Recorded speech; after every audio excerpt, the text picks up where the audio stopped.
O, tak lepiej. Niedzielny wieczór, wszystkiego najlepszego w nowym roku i tak dalej, dokładnie wiecie o co chodzi, bo jest to nasz pierwszy live w tym roku. I oczywiście od razu z grubej rury, a jak pewnie, a co sobie będziemy żałować? Z grubej rury, ponieważ dzisiaj wybieramy najlepsze, najgorsze, najfajniejsze, najciekawsze produkcje minionego 2025 roku. Pewnie, że tak to rzeczywiście zrobimy. Okej, tylko przesunę trochę, bo tam te drzwi jakoś tak niekoniecznie fajnie wyglądają. O, troszeczkę rzeczywiście lepiej, więc niech będzie. O co chodzi? Dzisiaj będziemy wybierać najlepsze filmy i najgorsze filmy, najlepsze seriale i najgorsze seriale oraz najlepszego i najgorszego aktora oraz najlepszą i najgorszą aktorkę. Tak to będzie wyglądało, ale zanim to się wszystko zacznie, pokażę wam, co mi przyniósł Mikołaj, a także co sobie sam sprawiłem jako prezent, bo rzeczywiście dosyć dużo tego się działo, dosyć dużo tego było. Oczywiście nie było mnie kilka ładnych tygodni, bo ostatni live to bodajże 21, dzisiaj jest 11, no ale czasami człowiek musi sobie wziąć przerwę, czasami człowiek musi się zrelaksować, a żeby rzeczywiście tak to jakoś wyglądało. To muszę wyłączyć jak najbardziej, bo jest wszystko w porządku. Jejkowski, zostawcie Titanica. Oczywiście, że tak, nie wyciągajcie go. Pamiętajcie o tym, panie i panowie. Nosferatu horrorem roku, pisze Szyszek. No, to się rzeczywiście okaże.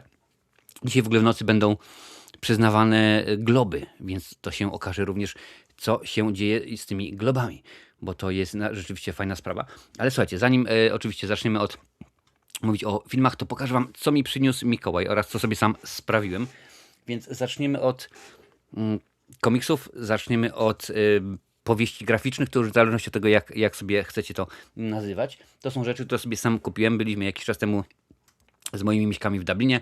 Poszliśmy do sklepu Lego i poszliśmy do sklepu Disneya, więc przy okazji sobie też kupiłem. Oczywiście zacznę od Batmana, więc to nie jest Disney, ale dokładnie wiecie jak to jest. To jest taka fajna, wielostronicowa. W ogóle lubię takie grube, to są ogólnie jeden DC The New Frontier, panie i panowie, w autorstwa Darwina Cooka i Dave'a Stewarta. Proszę bardzo, to możecie sobie zobaczyć. Uwielbiam takie, ja odzwyczaiłem się od oglądania serialów po odcinku co tydzień, odzwyczaiłem się rzeczywiście od czytania komiksów w wydaniach takich, tak więc mam taki jeden wielki, to jest cała historia tutaj, to jest pierwszy, co sobie sprawiłem. Kolejny, Batman The Long Halloween. Proszę bardzo, Jeffa Leba i Tima Sale'a. Oczywiście widziałem animację, jest świetna, więc mam nadzieję, że komiks dorówna. Dalej, co tutaj mamy? Absolute Batman, proszę bardzo. No wiem, że oczywiście dopiero co mówiłem, że nie chcę po odcinku czytać, a tutaj sobie pierwszy odcinek kupiłem tego, ale to żeby zobaczyć, jak to się wygląda, jak to rzeczywiście jest. Scott Snyder, Nick Dragotta i Frank Martin, panie i panowie. I komiks, niech tak będzie właśnie ze sklepu Disneya, Fantastic Four Reckoning War. Proszę bardzo, jak widzicie, że jest zakładka, więc jest w tym momencie czytane. Także się dzieje. Zaraz popatrzę na wasze komentarze, bo widzę, że wjechało ich strasznie dużo. I to jest tyle, jeżeli chodzi o komiksy, powieści graficzne, które sobie, że powiem, sprawiłem.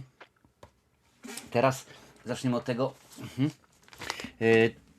jakie inne filmy sobie sprawiłem, panie i panowie, więc już wam tutaj pokazuję. Na początek 3 filmy, które mi się bardzo spodobały, mają piękną okładkę, znaczy ja uwielbiam te steelbooki, to jest po prostu coś pięknego, tutaj muszę naklejkę usunąć. The Siege, Denzel Washington, Annette Bening i oczywiście Bruce Willis, proszę bardzo. Takie wydanie dosyć fajne, dwupłytowe, bardzo ładne, ale uwielbiam takie właśnie wydania. Dobrze, kolejny film w taki cudownym właśnie steelbooku to jest Pamięć Absolutna. Oglądaliśmy to nie tak dawno. Widzicie, podwójna, 2 płytki i książeczka, także pięknie jest. Niedawno oglądaliśmy to rzeczywiście podczas odcinka na żywo. I trzeci film, który sobie kupiłem właśnie głównie dlatego jest jakie jest wydanie, Eragon. Proszę bardzo, Eragon 2-disc special. Jak najbardziej, żebyście widzieli, w ten sposób, proszę bardzo. Także to jest to. I teraz kilka innych rzeczy, które sobie sprezentowałem przez święta i tak dalej, i tak dalej. Tutaj będzie podmianka, ponieważ mam ten film na DVD, będzie podmianka na Blu-ray. Transformers The Age of Extinction, proszę bardzo. To jest raz, to będzie pierwsza podmianka. Kolejna podmianka to będzie Mroczny Rycerz, też jest na Blu-rayu. Mam to oczywiście wszystko na DVD, więc podmianka na Blu-raye. Transformers Dark of the Moon, Ciemna Strona Księżyca, proszę bardzo. Dalej lecimy, co tutaj mam? Kolejny Transformers Revenge of the Fallen, oczywiście też Blu-rayas, także dokładnie wiecie jak to wygląda. No i jeszcze kolejny, nie dość, że chyba Blu-ray czy DVD? Chyba DVD jednak, no Tak, zgadza się. Expendables, proszę bardzo, Expendables ze Stallonem, dwupłytowa wersja. I rzeczywiście będzie szaleństwo. W ogóle widzę, że to jest Expendables, ale w środku mi włożyli drugą część. Super, nie będę płakał. Dalej lecimy. Ze sklepów charytatywnego. Starship Troopers, czyli chyba Żołnierze Kosmosu, część trzecia. No wiadomo, oczywiście. To wiem dla Wiktora, co prawda, aczkolwiek ja też lubię takie rzeczy. To the Wormholes with Morgan Freeman, czyli o kosmosie. Wiktor uwielbia kosmos, więc dla niego to wziąłem. Lecimy dalej. The Sitter z Johna Hillem, proszę bardzo. To chyba niańka, czy opiekunka, czy jakoś, także to rzeczywiście jest. Któregoś lepszy mam, wiesz? Gold Diggers. A nawet nie mam pojęcia, czemu ten film się tutaj znalazł, ale nawet nie będę próbował wykminić, z czemu, skąd, gdzie, jak i dlaczego. Okej, nieważne. The Wandering Monk, Shaolin Cinema Presents. Czemu ja to w ogóle mam? No nieważne. Kolejne kino okopane, także dobre pytanie, żeby się zastanawiać, czemu to człowiek ma. Battlestar Galactica, proszę bardzo, nigdy nie widziałem, więc stwierdziłem, że czemuż by nie, można sobie kazać. Black Hat, czyli domyślam się, że czarna hat, to jest kapelusz, czyli czarny kapelusz może z Chrisem Hemsworthem, proszę bardzo, więc możliwe, że taki jest tytuł. Jeżeli znacie tytuły, to dawajcie, piszcie jakie to jest. Gdzie pies, Jojko, pieseł się wyspał i rzeczywiście teraz rozwala swojego, co nam ma teraz za zabawkę, swojego indyka, czy jakoś tak, także tutaj byłoby zbyt duża zadyma, żeby ją tutaj wziąć. Almost Famous, proszę bardzo. Proszę bardzo, jest tutaj, o widzicie, żebyście mogli zobaczyć, to jest chyba wersja dwupłytowa. Tak, wersja dwupłytowa, proszę bardzo. Ciach, pach, prach. Hacker, ok, czyli to jest Black Hat, to jest hacker Michaela Manna. Ok, w porządku, no to już wiemy. Dalej. Zatura, Space Adventure. Ok, proszę bardzo. Kolejny film, John Wayne, Back to Bataan. Ok. Mam mnóstwo filmów z Johnem Wayne'em, ale akurat tego rzeczywiście nie mam. Ninja Tiger, no to już wiem, czemu tam te filmy się pojawiły, bo po prostu jakiś taki dużo było filmów kopanych, więc pojawiło się to.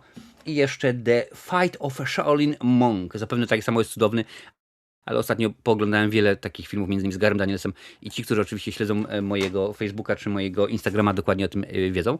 I teraz dwie produkcje, które dostałem od Mikołaja, więc pokażę wam.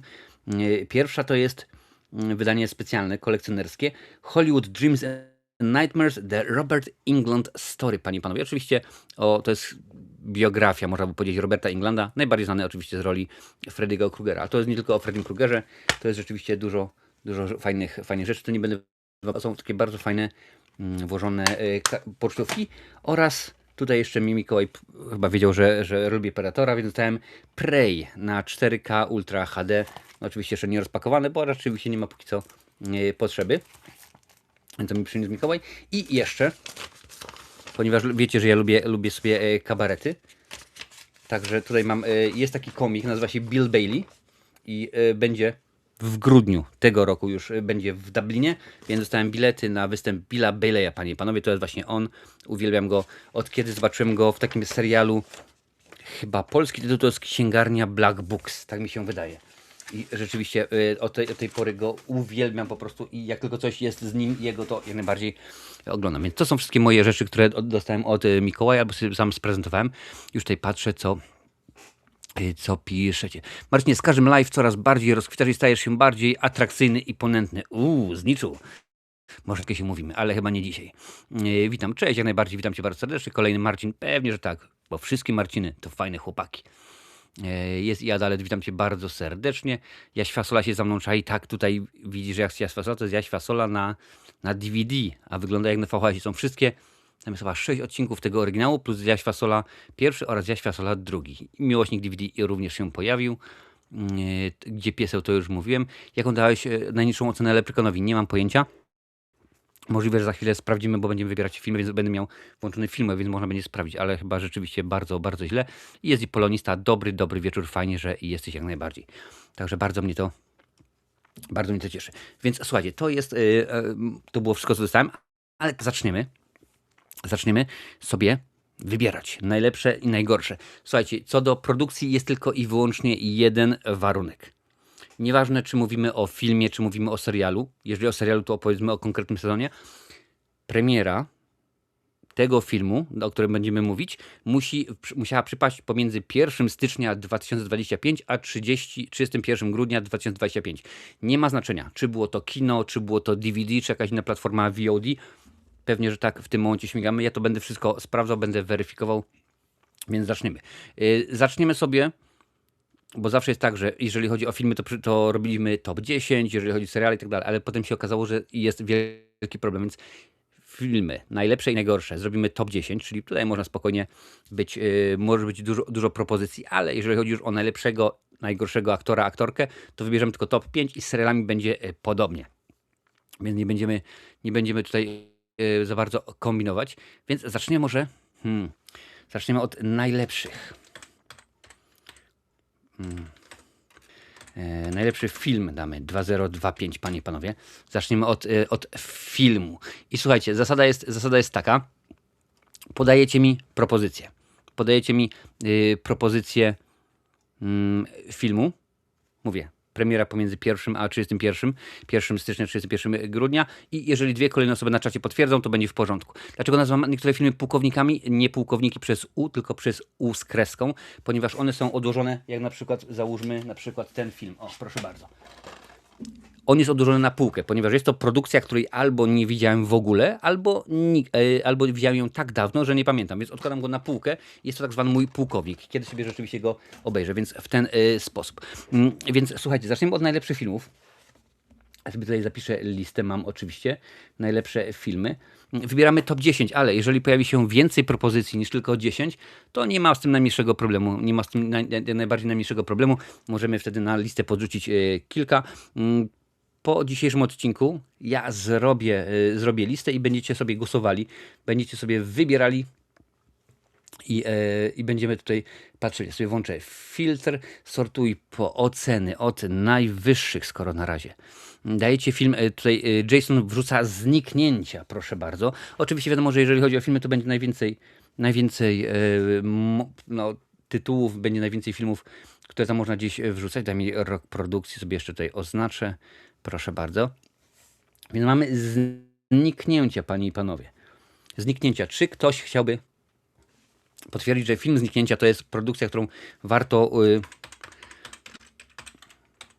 uznać za najlepszą minionego roku i chcielibyście, ażeby ta produkcja, ten film, po angielsku oczywiście Weapons, był w głosowaniu. Jeżeli tak, potrzebuję jeszcze dwie osoby, które podbiją i powiedzą, tak, ten film rzeczywiście mi się podoba, bo to, że dzisiaj te filmy, te tytuły padną, to nie jest równoznaczne z tym, że ten film został najlepszym czy najgorszym. Nie, to są na razie propozycje. Dajcie propozycje i później z listy tych właśnie filmów będziecie tylko i wyłącznie wrzucać. Proszę bardzo, Wiktor podrzuca również Zniknięcia. Więc potrzeba jeszcze jedną osobę, która by powiedziała, że Zniknięcia jej się podobały i chciałaby, ażeby ten film był. Proszę bardzo, Polonista jeszcze wrzuca tak, więc Zniknięcia lądują na miejscu pierwszym do głosowania. Tutaj patrzę, że Jojkowski jest. Okej. I Swear, 28 lat później, Better Man, Oddaj ją, No Other Choice, Code 3, Late Shift, Superman. Grubo, mnóstwo tytułów, więc zobaczymy. I Swear, już patrzymy. Słuchaj, Szyszek, na Putina będziemy też głosowali, ale to domyślam się, że bardziej w kategorii najgorszych filmów. Także zobaczymy.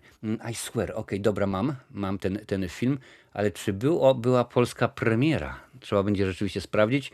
Cierpiący na zespół Tureta, młody mężczyzna mierzy się z wyzwaniami. Więc słuchajcie, Jojkowski porzucił, więc I Swear teraz. Czy według was I Swear to jest propozycja, którą byście chcieli wrzucić do listy? Więc jeżeli tak, to czekam.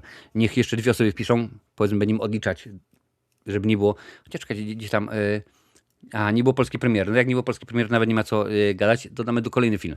28 lat później, widzę, że podrzuciłeś. 28 lat później oczywiście miał swoją premierę. Czyli czy chcecie, aby 28 lat później, bo miał polską premierę? Pewnie, że tak. Musiał mieć, przynajmniej tak pokazuje Filmweb. Więc co wy o tym myślicie? Czy 28 lat później to jest produkcja, która was rusza, którą byście chcieli, żeby rzeczywiście była?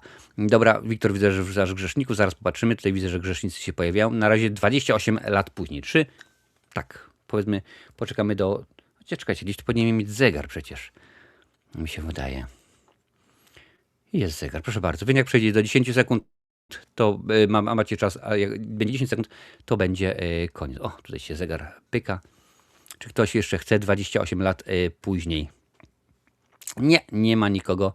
Nie ma nikogo więcej, więc robimy w ten sposób, że zatrzymujemy zegar i 28 lat później nie jest brane pod uwagę. Better Man, panie i panowie. Better Man to jest oczywiście biografia Robiego Williamsa. Mi się jak najbardziej ten film... W ogóle ja powinien wam to pokazywać. To byłoby chyba rzeczywiście sensowniej, co? Tam mi się wydaje, pewnie, że tak. Share screen, udostępnij ekran, proszę bardzo. Czy to jest w ten sposób, czy to jest karta? Karta, proszę bardzo.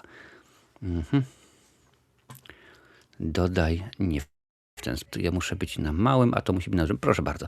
To jest ta produkcja, Better Man. Ja dałem 9 na 10, także rzeczywiście ja poszalałem, mi się ten film, sama koncepcja mi się bardzo podobała. Czy komuś rzeczywiście się spodobał Better? Cześć Jurku, witam cię bardzo serdecznie. No niestety 28 lat później nie uzyskało wystarczającej liczby głosów. Także odpalimy tutaj zegar i czekam, czy rzeczywiście Better Man jest dla was czymś fajnym, czymś ciekawym.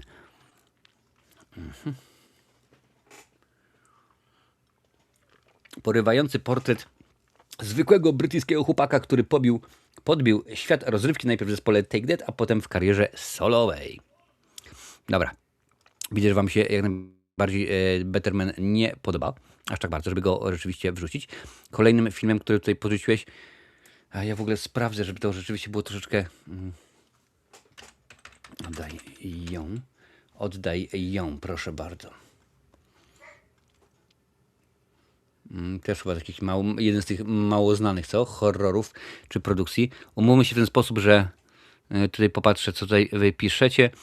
Jojko, weźmiemy z twojej produkcji jeszcze Superman. Słuchajcie, Superman. Teraz, czy według was Superman,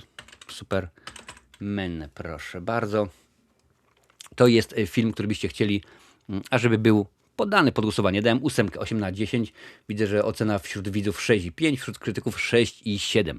Czy Superman? Potrzebuję jeszcze 2 osoby, które potwierdzą, tak, Superman jak najbardziej śmigam i niech idzie.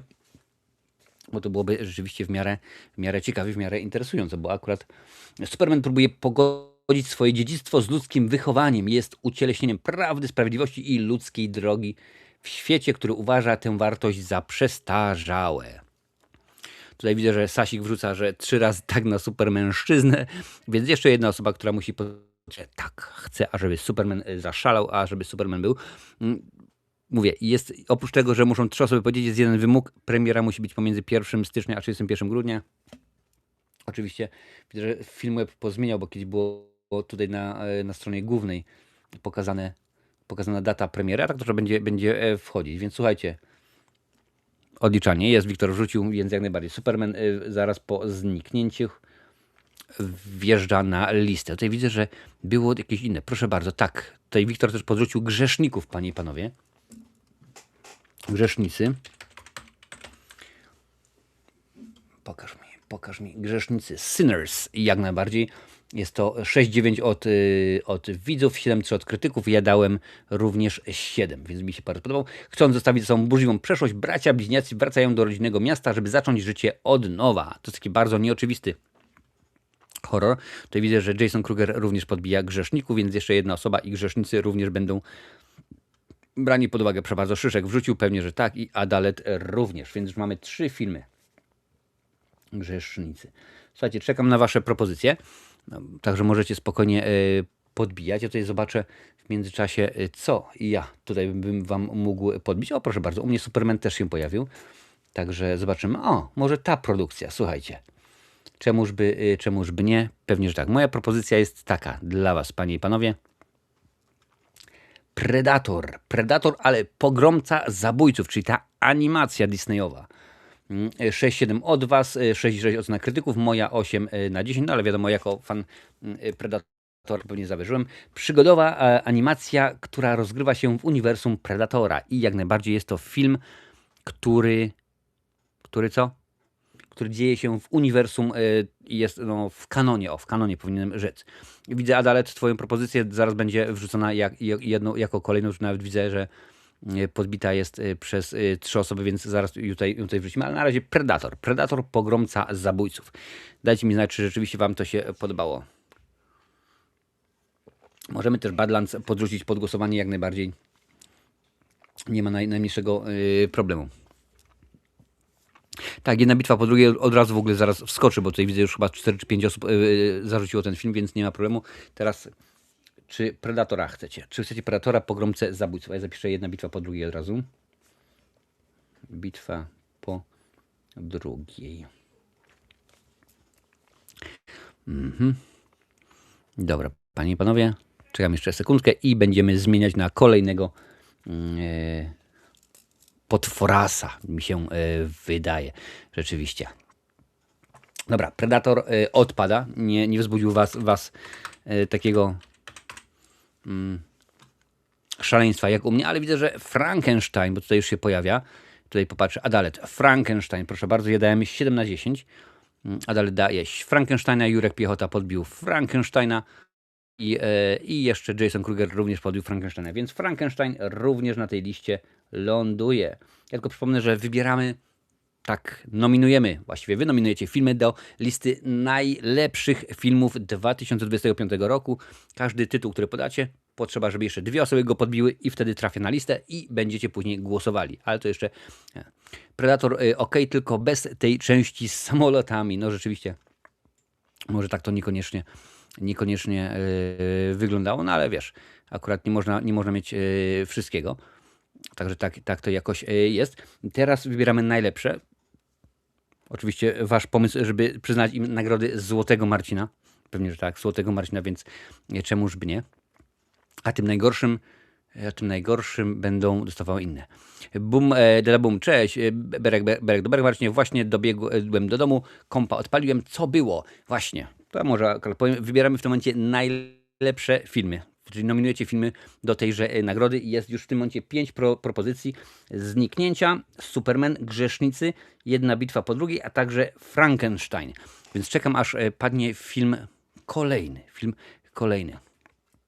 Może do każdej listy. Ile tytułów może być max do każdej listy? Do filmów, bo tutaj akurat rzeczywiście jest najwięcej propozycji. Obstawiam, że tak 11, może 12 maksymalnie. Wiadomo, że niekoniecznie. Jeżeli chodzi o seriale, role aktorskie, tutaj się zawęzimy tylko i wyłącznie do 5, także będzie. Jedna bitwa po drugiej. Wiktorze już jest w tym momencie na liście. Jest już na liście. Mamy Zniknięcia, Supermana, Grzeszników, Jedna bitwa po drugiej, a także Frankenstein. Chodzi o to, że nie dawałem Jedna bitwa po drugiej. Z tego względu, że po prostu na czacie od razu się pojawiło z 5 osób, które powiedziały tak, jak najbardziej to, więc oczywiście tak to wyszło. Ja Frankensteina poprzednią propozycję dałem 7 na 10, ale niech będzie. Patrzmy, co jeszcze można byłoby wrzucić. Zobaczmy. Czemuż by nie, może się akurat uda ten film wrzucić. Ja tutaj wam pokażę. To jest akurat produkcja, którą ja bym chciał wam zaprezentować. Zobaczymy, czy was zainteresuje. Ostatni Wiking z Madsem Mikkelsenem. Wasza ocena to 7,4, krytyków 6,4, a ja dałem aż 8, więc rzeczywiście bardzo mocno. Anker wychodzi z więzienia po 14 latach za rabunek. Jego brat Manfred, jedna osoba znająca miejsce ukrycia łupu, cierpi na chorobę umysłową. Razem wyruszają w podróż, by odnaleźć pieniądze i odkryć własną tożsamość. Więc rzeczywiście to jest moja propozycja dla was. Dajcie znać, czy wam by się to podobało, czy ten film był fajny. To nie jest taka typowa komedia. Ja bym powiedział bardziej, że to jest komediodramat, no ale rzeczywiście ciekawa produkcja. Więc czy Ostatni Wiking to jest coś, co byście chcieli zobaczyć? Tutaj widzę, że pojawiają się kolejne propozycje, więc jak najbardziej. Cześć Oli, witam cię bardzo, bardzo serdecznie. Melduje żona na czacie, melduje się na czacie, będzie się domyślam.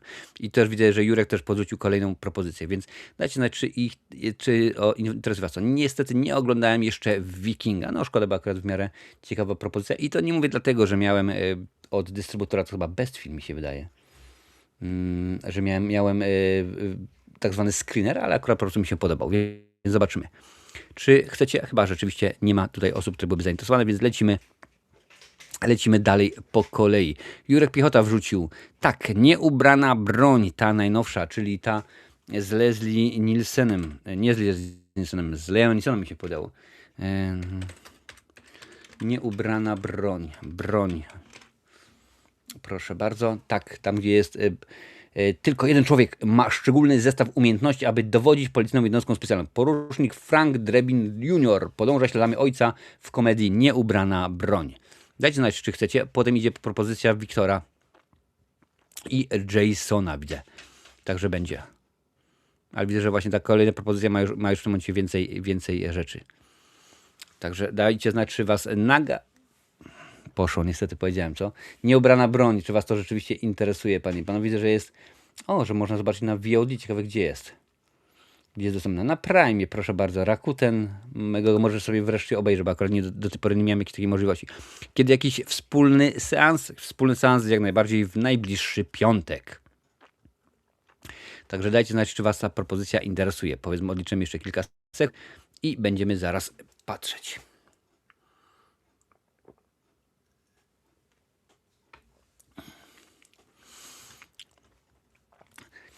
Sześć trzy według was, 6-4 wśród krytyków. Jak mówiłem, widziałem tego filmu, aczkolwiek ostatnio nadrabiam. Cześć Marcin, witam cię bardzo, bardzo serdecznie. Wybieramy inaczej. Nominujecie filmy do 10 najlepszych filmów 2025 roku. I widzę, że skoro nie ma zainteresowanych, żeby powiedzieć, iż film z Leslie Nielsenem, no to lecimy dalej. Tutaj oczywiście pojawił się wcześniej Wiktor. Wiktor tutaj widzę, że wrzucił Nosferatu. Pewnie, że tak, ale jest Nosferatu po raz pierwszy. Jason Kruger podrzucił Nosferatu po raz trzeci i Jurek Piechota wrzucił Nosferatu po raz czwarty. Więc Nosferatu oczywiście bez dalszych ceregieli jest nominowany od was, także w porządku. Sny o pociągach. Tak, nie 9.2. Zaraz nie znam tego tytułu, zobaczymy. Sny o pociągach. Jest tutaj, proszę bardzo. Train Dreams. Okay. Tak, była światowa premiera, polska premiera 21 listopada, patrzcie, aż prawie rok później. Spokojnie, Drwale doświadcza miłości i straty w przychodzącej monumentalne zmiany Ameryce początku XX wieku, więc czy ktoś jeszcze chciałby podbić sny o pociągach? Train Dreams, akurat rzeczywiście. 7.1 ocena od was, 6.9 od krytyków. Popatrzmy, kto obsadził. Tutaj widziałem, że włącz adblocka. Nie mam adblocka włączonego, a właściwie no, chyba mam, ale nie będę wyłączał. Joel Edgerton, tak.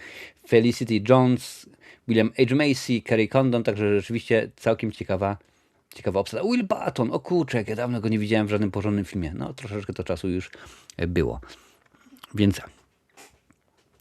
dawajcie znać, czy chcecie rzeczywiście ten film, ażeby był.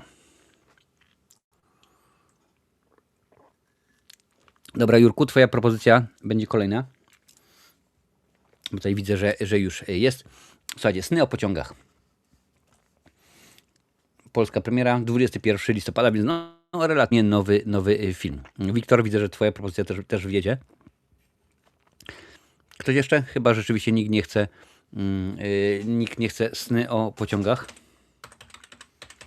Więc wrzucimy kolejną propozycję, tym razem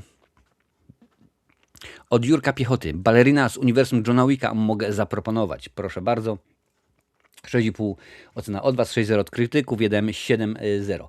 Eve, godna następczyni Johna Wicka, perfekcyjnie władająca każdym typem broni, zrobi wszystko, by dopaść mordercę swojego ojca. Więc teraz głosujecie, czy chcecie, ażeby balerina była tutaj.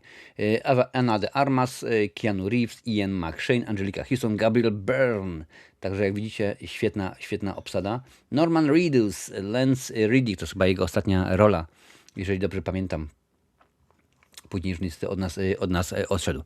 Więc dajcie znać, czy chcielibyście, ażeby balerina. Nie widziałem tego. Marcinie, 28 lat później już było głosowane, niestety nikt się nie zapał. Tutaj w ogóle balerina. Dobra, balerina wjeżdża. Bo są jeszcze komentarze od Jojka, od Oliego i od Jasona Krugera, także jak najbardziej niech będzie. Tutaj mi się wcześniej też wyświetliło, proszę bardzo, gdzie tutaj patrzę. Wiktor podrzucił F1 film. Na pewno się Lincoln ucieszy, bo Lincoln jest wielkim fanem, także jak najbardziej. Tutaj widzę, że jest po raz pierwszy. Jojko dorzucił, proszę bardzo, po raz drugi, więc i Jurek Piechota dorzucił po raz trzeci, więc proszę bardzo, to jest F1 film. To jest wszystko od was, to jest wszystko... Także dawajcie znać, jakie macie jeszcze tytuły. Tutaj patrzymy, Liam i Pamela to mega chemia, nie tylko na planie, szacun. No widzisz, ale no, trzeba też nadrobić. Muszę. 28 lat kupiło mnie w tym roku, ale jestem fanem serii, więc niedługo będę miał kolejną szansę obejrzeć, bo będzie 28 lat później tam Świątynia Kości, czy rzeczywiście jakoś tak. Nie, ankiety jeszcze nie ma. Na razie podajecie filmy, które tę ankietę dopiero stworzą. Ja ją, powiedzmy, wybieramy najlepszy film, tak? Powiedzmy, wy podacie z 12 tytułów do tej ankiety, ja ją stworzę i będziecie przez 2 tygodnie sobie głosowali. Na razie dzisiaj tylko i wyłącznie zbieramy propozycje do tej ankiety. Adalet wrzuciła oszukać przeznaczenie więzy krwi, proszę bardzo. Pamiętam, że oszukać przeznaczenie widziałem.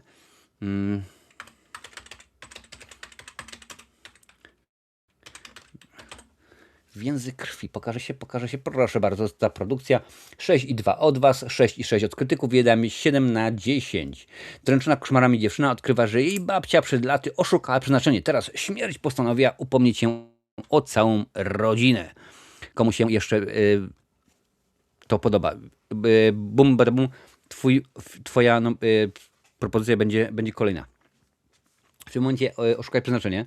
Muszę przyznać, że akurat podobało mi się podejście do tematu, że nie kolejny raz mamy wypadek, to, tamto, siamto, tylko rzeczywiście troszeczkę inaczej postanowili ugryźć ten temat, a przy okazji stworzyli bramę brandenburską, bramę floriańską i tak dalej do kolejnych części. A Oli, twoja propozycja odnośnie jednorożca będzie również brana pod uwagę. Także panie i panowie, teraz póki co oszukaj przeznaczenie. Mamy już 8 filmów, więc umówmy się, że jeszcze 5. Jeżeli wybieramy jeszcze 5 filmów do najlepszych, także zobaczymy. Chyba że rzeczywiście jakoś tak się rozszalejecie i będzie tych tytułów całe mnóstwo, no to wtedy zobaczymy, jak to będzie wyglądało. Dobra. Odliczanie co do oszukaj przeznaczenia, panie i panowie. 3, 2, 1, 0. No chyba rzeczywiście wystarczy, więc nie będzie. No to teraz Bugonia. Tak, teraz Bugonia. Już tutaj zobaczymy. Już wam pokażę. Bugonia 2025. Proszę bardzo, to jest ten film. Bugonia podąża za 2 młodymi mężczyznami, którzy mają obsesję na punkcie spisków. Porywają szefową dużej firmy, przekonani, że jest kosmitką zmierzającą zniszczyć Ziemię. Oczywiście Jorgosa Lanthimosa, więc nie mogło oczywiście w obsadzie zabraknąć Emmy Stone. No to rzeczywiście jest jak najbardziej oczywista oczywistość. Mamy tutaj Bugonia po raz pierwszy. Oli wrzuca Bugonię, więc jeszcze jedna osoba, tak jak Sasik to zrobił teraz, i Bugonia jest na liście nominowanych. Ale też Oli podrzucił, panie i panowie, Śmierć jednorożca.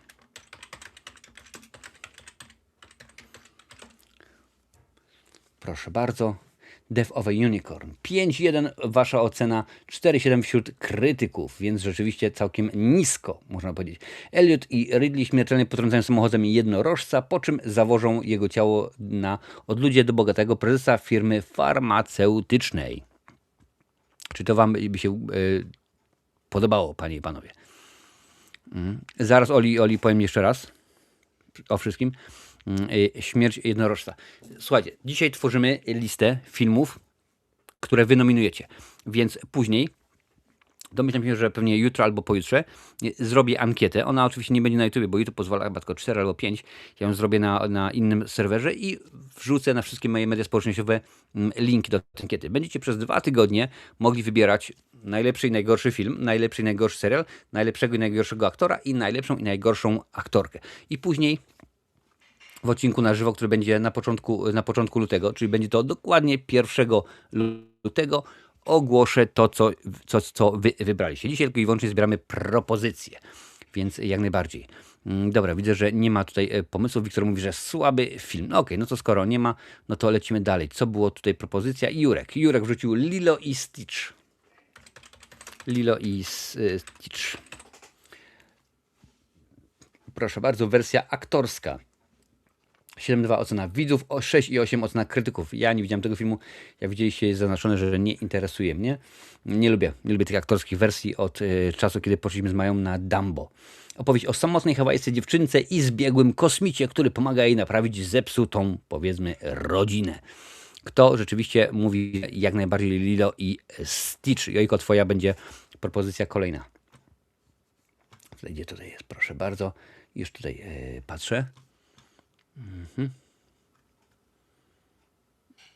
Proszę bardzo, to sobie włączyć muszę. Gdzie to jest? Gdzie to jest?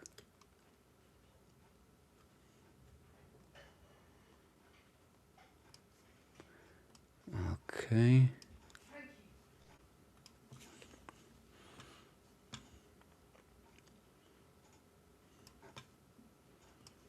Już, panie i panowie.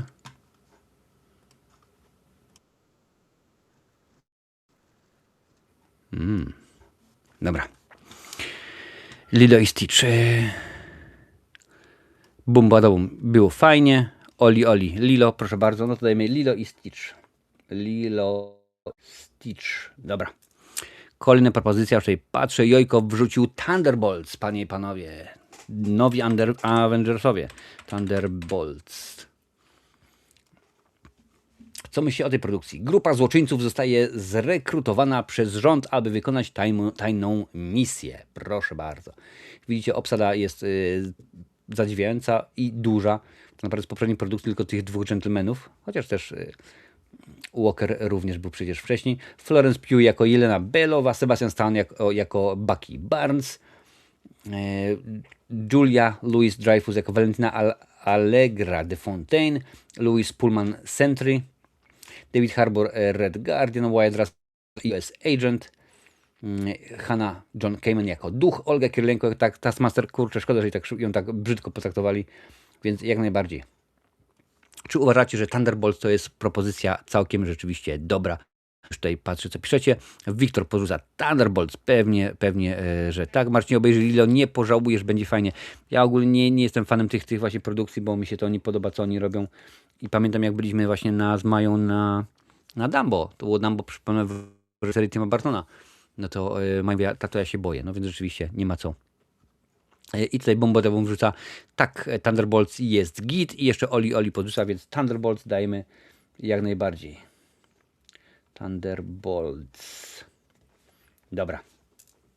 Co byście jeszcze, panie i panowie, podrzucili?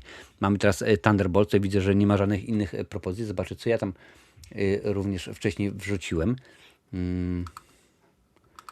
Pokaż. Tam jeszcze mogłem wrzucić moje...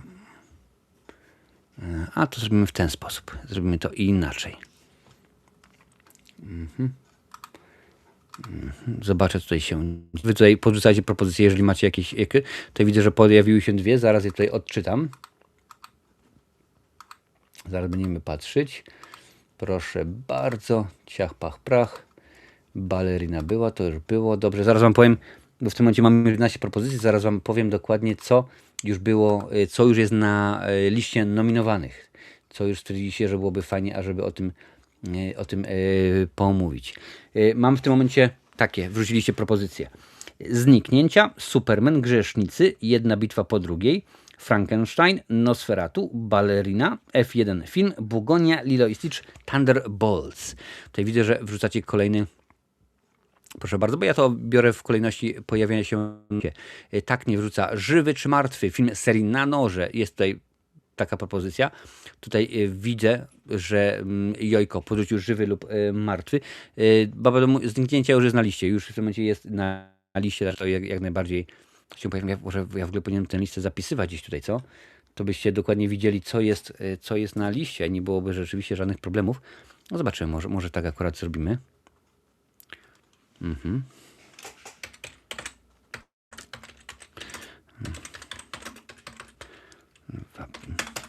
Proszę bardzo. Wiecie co, ja tak akurat rzeczywiście zrobię. Tak będzie chyba najlepiej. Ja sobie tutaj tę listę otworzę i wam zaraz ją pokażę. To będzie chyba najfajniej, będziecie na bieżąco. Ciach, proszę bardzo. Teraz jest głosowane, co tutaj było rzeczywiście żywy lub martwy. Żywy lub martwy. Są dwa głosy na żywy lub martwy. Widzę, że jest trzeci, więc jak najbardziej ten film również będzie brany pod uwagę. Tylko sobie zapiszę tutaj te wszystkie filmy. Pokażę wam listę, więc będziecie na bieżąco. i będziecie mogli spokojnie wrzucać, żeby się nie powtarzały tytuły, bo to akurat nie ma.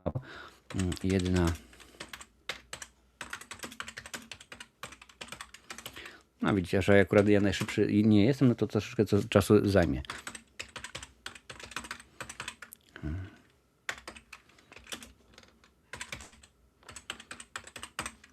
Jeżeli chodzi o głosowanie, w głosowaniu będziecie mogli w każdej kategorii oddać tylko i wyłącznie jeden głos. Więc trzeba będzie się zastanowić dokładnie, co będzie się chciało, na co zagłosować. Ok, już tutaj prawie mam i będziemy zaraz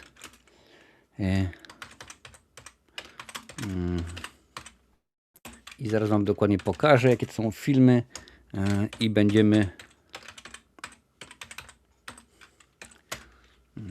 i tutaj widzę, że już kolejny film, żywy lub martwy. Żywy czy martwy? Żywy czy martwy? Umówmy się, że napiszę 3, trójka po prostu, bo to będzie akurat w ten sposób będzie dużo łatwiej. Dobra, Jojko podrzucił, panie i panowie, że Sisu. On by chciał ten film, że tak powiem, ażeby był ogarnięty, więc co wymyśliłem na temat Sisu? Ja wam tutaj zaraz pokażę. Tenże film, oczywiście mowa o drugiej części. Druga część filmu Sisu miała swoją premierę nie tak dawno. Już wam tutaj udostępnię tę kartę, więc będziecie dokładnie widzieli, o czym tutaj jest gadane. Proszę bardzo. Mężczyzna powraca, by rozebrać dom swojej rodziny, zamordowany podczas wojny i odbudować go w innym miejscu. Znajduje się sprawca zbrodni, dowódca czerwony, rozpoczyna się brutalny pościg przez cały kraj. Taka rzeczywiście jest pomysł. Jejko, twój kolejny tytuł będzie również brany pod uwagę. Od pierwszej części na noże odbiłem się, kontynuacji nie widziałem, warto? No, wydaje mi się, że to jest w porządku, nie jest to bardzo złe, nie jest to rewelacyjne, także może spokojnie być. Dajcie znać, co wymyślicie na temat Sisu. Czy ja w ogóle mogę wam udostępnić jakoś, że tak powiem, udostępnić wam, ale to... Aha, mogę, proszę bardzo, ale to muszę zrobić w ten sposób. I tutaj będziecie widzieli dokładnie, co jest grane. Proszę bardzo, co już w tym momencie jest. O, także jak najbardziej. A nie, dobrze. Chociaż w sumie jakbym zrzucił, to też będzie, że jest w tym momencie Sisu. Czy to konkretne okno? Dobra, niech będzie. Czekamy na Sisu, jest pomysł, ale chyba rzeczywiście widzę, że nie ma rzeczywiście zainteresowanych, więc lecimy dalej. Ludkowie, bo tutaj widzę, że jest kolejna propozycja. Film z roku również tego. Więc to musi być jak najbardziej pokazywać. Tutaj udostępnij. Tak, proszę bardzo. Tutaj wrzucony jest przez Jojka również. Together, panie i panowie, czyli razem. Uczucie łączy Millie i Tima. Uczucie łączące Millie i Tima zaczyna przybierać niepokojącą formę. Ich związek i życie i ciała wkrótce ulegną przerażającej transformacji, więc dziwny film. Także zobaczymy jak to będzie. Tutaj widzę, że Oli podrzucił kilka, więc będziemy zaraz jak najbardziej jego propozycje brać też pod uwagę. Co to jest w ogóle za gatunek? Australijski film? Nie kojarzę, no ale rzeczywiście ocena 6,3 od was i 6,7 od krytyków, więc całkowicie nie najgorzej. A tutaj widzę, że już pojawił się Baba Doom i Oli wrzucili, więc panie i panowie, Sisu też się dorzuci do listy. Sisu 2. Czy Together was interesuje? Jeżeli tak, to dawajcie znać co, gdzie, jak i kiedy, panie i obejrzyj skruchu horror to jest. No widzisz, akurat muszę obejrzeć, chociaż nie wiedzieć czemu. Wszyscy uważają, że horror to jest mój ulubiony gatunek, ale trzeba będzie pewnie zobaczyć. O, widzę, jest online dostępny, gdzie już można obejrzeć go. Na Prime jest, ileż czego jest, na Rakutenie, na VOD, więc pewnie, że można to jak najbardziej sobie zobaczyć. Dobrze, Stasik podbija Together, więc jeszcze jedna osoba i Together będzie na liście nominowanych do tego, ażeby rzeczywiście o tym filmie, żeby był na liście. Już tutaj patrzę, co tutaj się dzieje. Czy mam żywy? Tak. Żywy lub martwy? Tak. Sisu 2. Tutaj sobie porzucimy.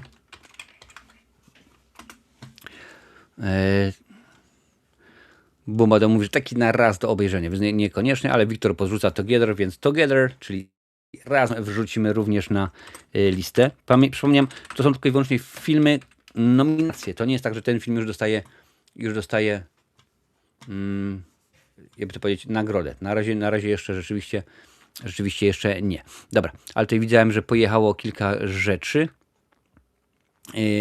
Oli, Wielki Marsz. Ekranizacja Kinga, Kiedy twoja Recka? Film spoko, zakończenie bardzo mnie zaskoczyło.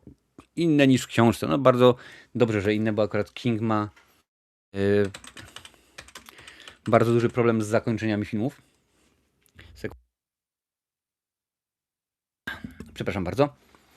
Wielki Marsz. 50 wybranych nastolatków bierze udział w marszu, który przeżyć może tylko zwycięzca. There can be only one.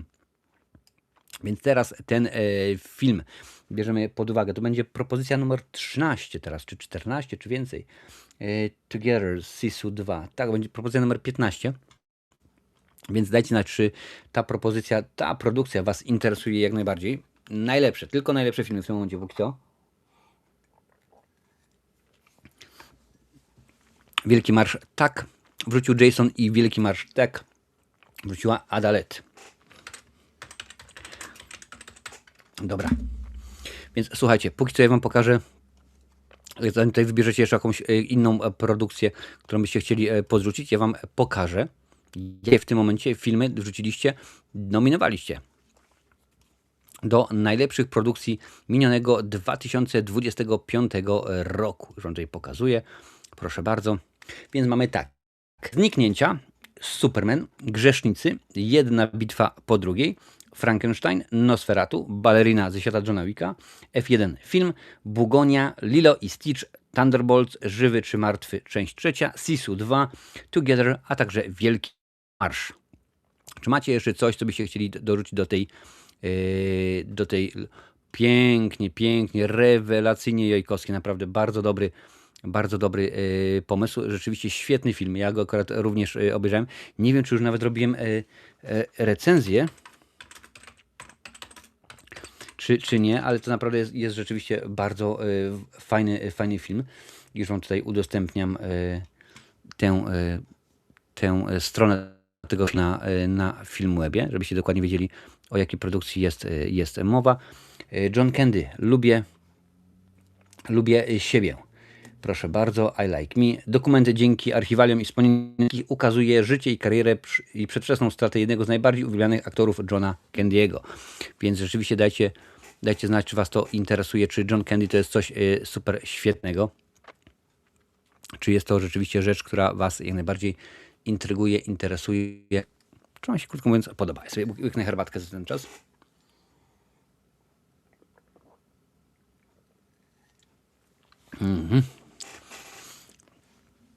Jurek wrzuca, że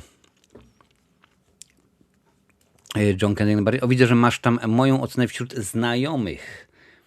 Mowa o Johnny Candy, już zobaczymy. Znajomi.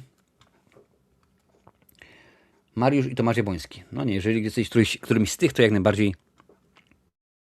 Jojko, to jak najbardziej. Czyli mamy już John Candy po raz pierwszy i czy będzie John Candy po raz trzeci, bo już jest tutaj po raz drugi od Jurka Piechoty. Jeżeli będzie, to lecimy, bo Jason Kruger wrzucił jak bardziej Johna Candy'ego. Więc lecimy. John Candy. Lubię siebie. Dobra. Umówmy się, że tutaj nie będziemy tutaj dawać więcej 20 filmów, bo to akurat rzeczywiście nie ma za bardzo po co, ale tutaj było gdzieś rzeczywiście tak, Bumbo wrzucił Surfer z Nickiem Cage'em. Już tutaj patrzę, czy taka produkcja z 2025 roku jest. Jest z 2024, ale możliwe, że polska premiera była w 2025 roku, bo to różnie akurat z tym wygląda. Więc akurat to będzie sprawdzane, także nie stresujcie w razie W, to jak najbardziej to będzie sprawdzało. Dobra, teraz w tym momencie, panie i panowie, surfer. Młody mężczyzna pragnący pokazać nastoletniemu synowi plażę swojego dzieciństwa musi toczyć nierówną walkę z bandą miejscowych surferów. 6-2 od widzów, 6-4 od krytyków, więc całkiem, no nie to, że super, ale tak sobie po prostu. U nas było w 25, no to akurat spokojnie, ja to sobie wszystko posprawdzam, także mi to nie robi żadnych problemów. Jest dostępny online, gdzie, o kurczę, na Prime'ie, na Meku, na Polsacie, TV Smart, Rakuten, Player, mnóstwo rzeczywiście filmów, znaczy w wielu miejscach. Także jest dostępny tenże film. Umówmy się, że jeszcze, bo mamy w tym momencie już kilkanaście propozycji, że jeszcze 2 tytuły będą brane pod uwagę i jeżeli coś się nie wykluje, to będziemy patrzyli. A w tym momencie czekamy na Surfera z Nicolasem Cage'em, panie i panowie. Nicolas Cage, Glenn McMahon, też znany facet, Miranda Tapsell, też rzeczywiście kojarzy, Justin Rośniak, więc dajcie znać, jak to wygląda. Ja w ogóle teraz widziałem sobie film Czwartkowy Klub Zbrodni. Jaki tam jest beznadziejny polski język, bo okazuje się, że jeden z bohaterów jest Polakiem. I od razu mi się przypomniał X-Men o Magneto, tak? O Magneto, jak tam mówili ci polscy robotnicy, jak mówili do niego: nie, proszę cię bardzo, nie rób tego. Mówię, po prostu masakra. Wydaje się być czarna komedia, thriller jest wrzucone, więc no teoretycznie nie ma. Dobra, słuchajcie, nie ma, że tak powiem, nie ma więcej zainteresowanych, więc Jojko podrzucił Mission Impossible. Ostatnia. Mission Impossible 2025. Gdzie to jest? To jest chyba Last Reckoning, tak? Taki nosi tytuł. Last Reckoning. Last Reckoning. Czy coś tam? Czy Final Reckoning? Nie, to chyba Final.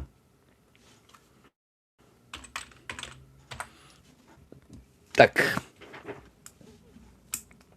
Wróciłeś, Babadum, bardzo, bardzo dobrze. Mission Impossible 6-4 od widzów, 6-0 od krytyków, wydałem 7-0. Nasze życie jest sumą naszych wyborów. Tom Cruise powraca do jednej ze swoich popisowych ról tajnego agenta Ethana Hunta. Teraz rzeczywiście Mission Impossible bierzemy pod uwagę. Co wymyślicie na ten temat? Według mnie film jest w porządku. Nie jest to rewelacja, ale jest w porządku. Widzę też na wielu platformach dostępny, ale też będzie w telewizorni, więc zobaczymy, gdzie można zobaczyć. Pewnie w jakiejś... na Sky Showtime 2 będzie można zobaczyć. I to już dzisiaj, słuchajcie, u mnie dochodzi 20 czy 21, za półtorej godziny. Więc dajcie znać.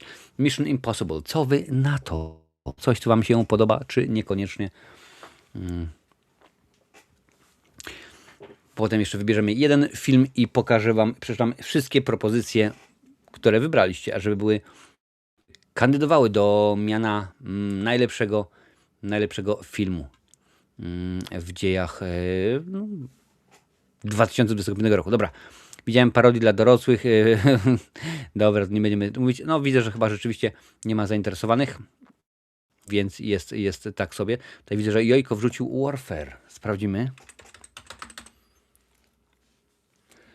Warfare, proszę bardzo.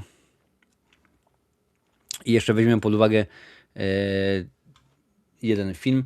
Warfare. Film oparty na prawdziwych doświadczeniach byłego żołnierza Navy SEAL Raya Mendozy wojny w Iraku. Więc rzeczywiście grubo. 7-0 od widzów, 7-1 od krytyków. Więc teraz film Warfare, panie i panowie, bierzemy pod uwagę. I zamykamy tutaj listę już na razie, więcej nie bierzemy tytułów pod uwagę. Jeszcze będziemy głosować Nikt 2 i Miki 17 i to wszystko. Więc czy to was interesuje? Dajcie znać. Warfare, póki co widzę, że Nikt już wchodzi bez problemu, więc mogę go wrzucić na listę, bo już będzie i czy będzie propozycja kolejna. Więc Warfare, panie i panowie, czy to jest coś, co was interesuje, czy chcecie, czy lubicie? Alex Garland i Raymond. Alex Garland, kojarz nazwisko. On coś robił niedawno i co widzieliśmy? Oczywiście się film zwiesił, bo musiał się zwiesić. Skąd ja mogę? Z Dreda. Nie z Dreda, coś innego, coś nowszego mi się wydaje. Coś nowszego musiało być. 28 lat później, proszę bardzo, stąd go właśnie kojarzę. I Civil War. Okej, no to wszystko już jest jasne. może być, czyli mamy drugą osobę, czy jeszcze jedna osoba. Ten film Ice Cube w internecie siedzi, to powinno wszystkie nagrody dostać w kategorii, co autor miał na myśli. On będzie pewnie nominowany, domyślam się, w kategorii najgorszego filmu, pewnie tam go wrzucimy, no ale zobaczymy. Dobra, słuchajcie, więc Warfare odpada. Nikt 2 był w propozycjach, ale ponieważ wrzucił go Wiktor, podbił go jeszcze Jason Kruger, a także jeszcze Jojkowski, więc Nikt 2 również jest na liście. I ostatnią propozycją wrzuciliście, to będzie jeszcze Mickey 17. Jest to ostatni film, o którym teraz dyskutujemy. Mickey 17. Co myślicie? Mickey kolonizuje nowy świat. Po śmierci jego wspomnienia pozostają w nowym ciele klona. Jun Ho Bong to jest jego rzeczywiście reżyseria. Robert Pattinson w roli głównej. Znaczy tego pojawia się Naomi Ackel, Steven Yeun, Mark Ruffalo, Toni Collette, więc rzeczywiście całkiem nie najgorsza obsada. Mickey 17. Dajcie znać, czy może być tak i Mickey tak. Więc Mickey 17. I w tym momencie zamykamy listę, jeżeli chodzi o listę filmów nominowanych przez Was do miana najlepszego filmu 2025 roku. Zaraz Wam pokażę listę i powiem, jakie produkcje wrzuciliście i spośród których produkcji będziecie wybierali, bo to jest tylko i wyłącznie zależne oczywiście od Was. Takie produkcje, Panie i Panowie. 18 filmów. Zniknięcia, Superman, Grzesznicy, Jedna bitwa po drugiej, Frankenstein, Nosferatu, Ballerina, F1, Bugonia, Lilo i Stitch, Thunderbolts, Żywy czy Martwy 3, Sisu 2, Together, Wielki Marsz, John Candy, Lubię siebie, Nikt 2 i Mickey 17. Dziwne naprawdę jak dla mnie, że na przykład nikt nie stwierdził, że fajnie byłoby wziąć Avatar. Ale jednak stwierdziliście, że rzeczywiście Was to nie interesuje. No ale akurat tak to jest. I teraz najgorsze filmy 2025. Proszę bardzo. I tylko muszę oczywiście zmienić, bo to nie może być tak, że tutaj jest najlepsze i tutaj od razu tam cały czas jest działanie. Proszę bardzo. I zmieniamy. I mamy tak. Najgorsze filmy roku 2025. Co byście, Panie i Panowie, dali tutaj? Co byście tutaj wrzucili? Ja zobaczę, bo ja dziś miałem jakąś propozycję oceny. Od najgorszych, od najniższych. Jakie filmy? Czy dałem? Tak, jest film, któremu dałem 1. Jest film, którym dałem 1. Są 3 filmy, którym dałem 3, 1, 4 i kilka piątek. I tutaj zaczynamy, popatrzymy. Już tutaj widzę, że Jojko podrzucił Strangers 2, Panie i Panowie. Już tutaj patrzę, co to jest to Strangers 2. Okej, dobra, już Wam udostępniam ekran.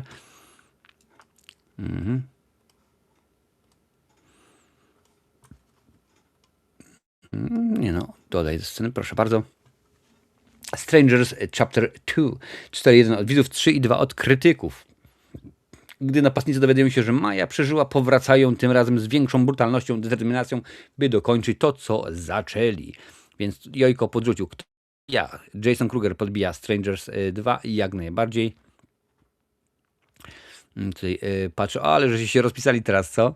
Teraz rzeczywiście, cześć, teraz witam Cię bardzo serdecznie. Teraz wybieramy, inaczej, nominujecie filmy do listy najgorszych produkcji 2025 roku i w tym momencie głosowany jest Strangers część 2. Więc jak najbardziej czekamy. Jeszcze już jest jedna osoba, są już 2 osoby, więc jeszcze jedna osoba i Strangers wjedzie na listę. Chyba, że stwierdzicie, że jednak niekoniecznie. Ja miałem to szczęście, że tego filmu nie widziałem, więc tak to jakoś wyglądało. Mnóstwo jest tytułów, będę je wpisywał na listę, będziemy je głosować, że tak powiem, w porządku chronologicznym, jak się pojawiało. Dobra, ostatnie 3 sekundy na Strangers 2. 3, 2, 1, 0. Dobra, Strangers 2 nie wjeżdża na naszą listę, ale wrzucimy kolejny film. Tutaj widzę, że propozycji jest mnóstwo. Chociaż czekaj, Jojko był, Jason Kruger był. Chyba ktoś jeszcze był, co? Czy mi się wydawało? Czekajcie, bo mi się tutaj popatrzymy. Jojko wrzucił Strangers 2. Jason Kruger dał Strangers 2.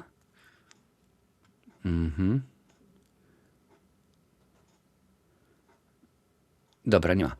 Y, przypomnę jeszcze raz. W tym momencie żadnej ankiety na razie nie ma. Póki co wy dajecie propozycje. Tutaj zbieramy listę, zbieramy propozycje do tej listy i ona będzie stworzona, obstawiam, że jutro albo pojutrze. Zobaczymy, jak się wyrobię, bo niestety jutro muszę wstać o 4:30 rano, więc zobaczymy, jak to będzie wyglądało. Więc na razie póki co nie ma żadnej ankiety. Dobra, spoko, no to lecimy dalej. Jaki był kolejny? Oczywiście, że tak, tego filmu nie mogło tutaj zabraknąć. Najnowszy film Patryka Wegety. E, Tak, o prezydencie, tak? Jest na szczycie władzy, cały świat się go boi, ale jej nie ceni, a sam prezydent stał się własną karykaturą. Czy da się zrozumieć motywy i działanie? 2 i 2 od was, 1,4 od krytyków, 1,1 i z tego co pamiętam była to bluzgana recenzja, więc popatrzymy.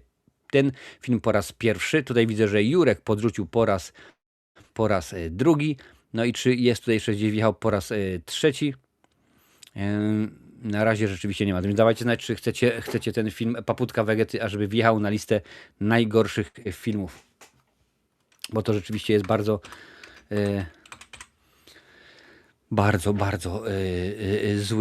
zły film. Kolejnym, którym będziemy sobie głosowali, to widzę, że jest propozycja Jojkowskiego. Tak. Bo akurat zarówno ten film, jak i ta propozycja twoja, Jojkowski, jest to na mojej liście najgorszych produkcji, więc zobaczymy, czy tutaj wrzucacie. O, i Adalet też wrzuciła, więc jak najbardziej ten film. Czemu się cofnąłem? Proszę bardzo.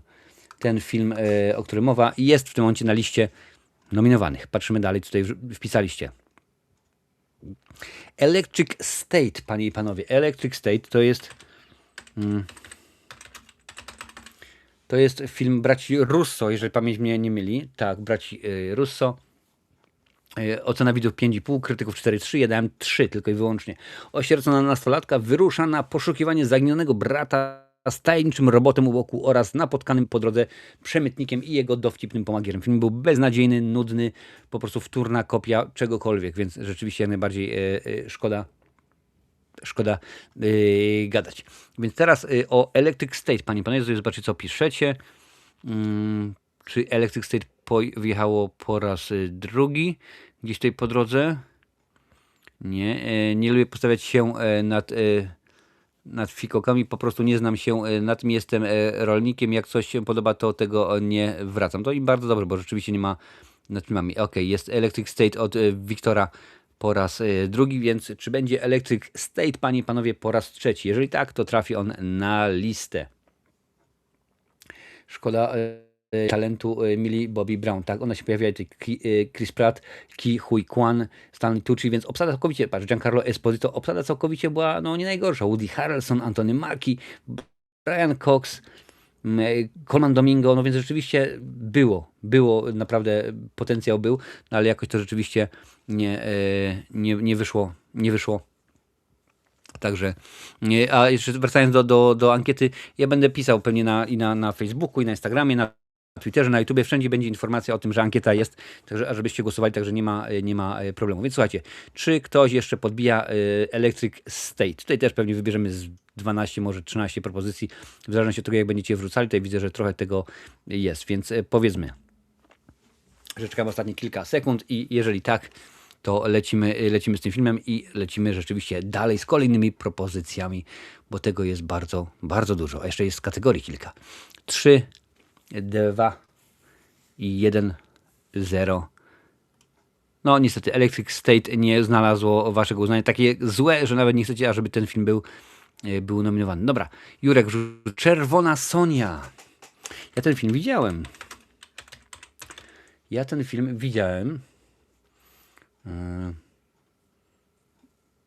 Czemu? A, przez J.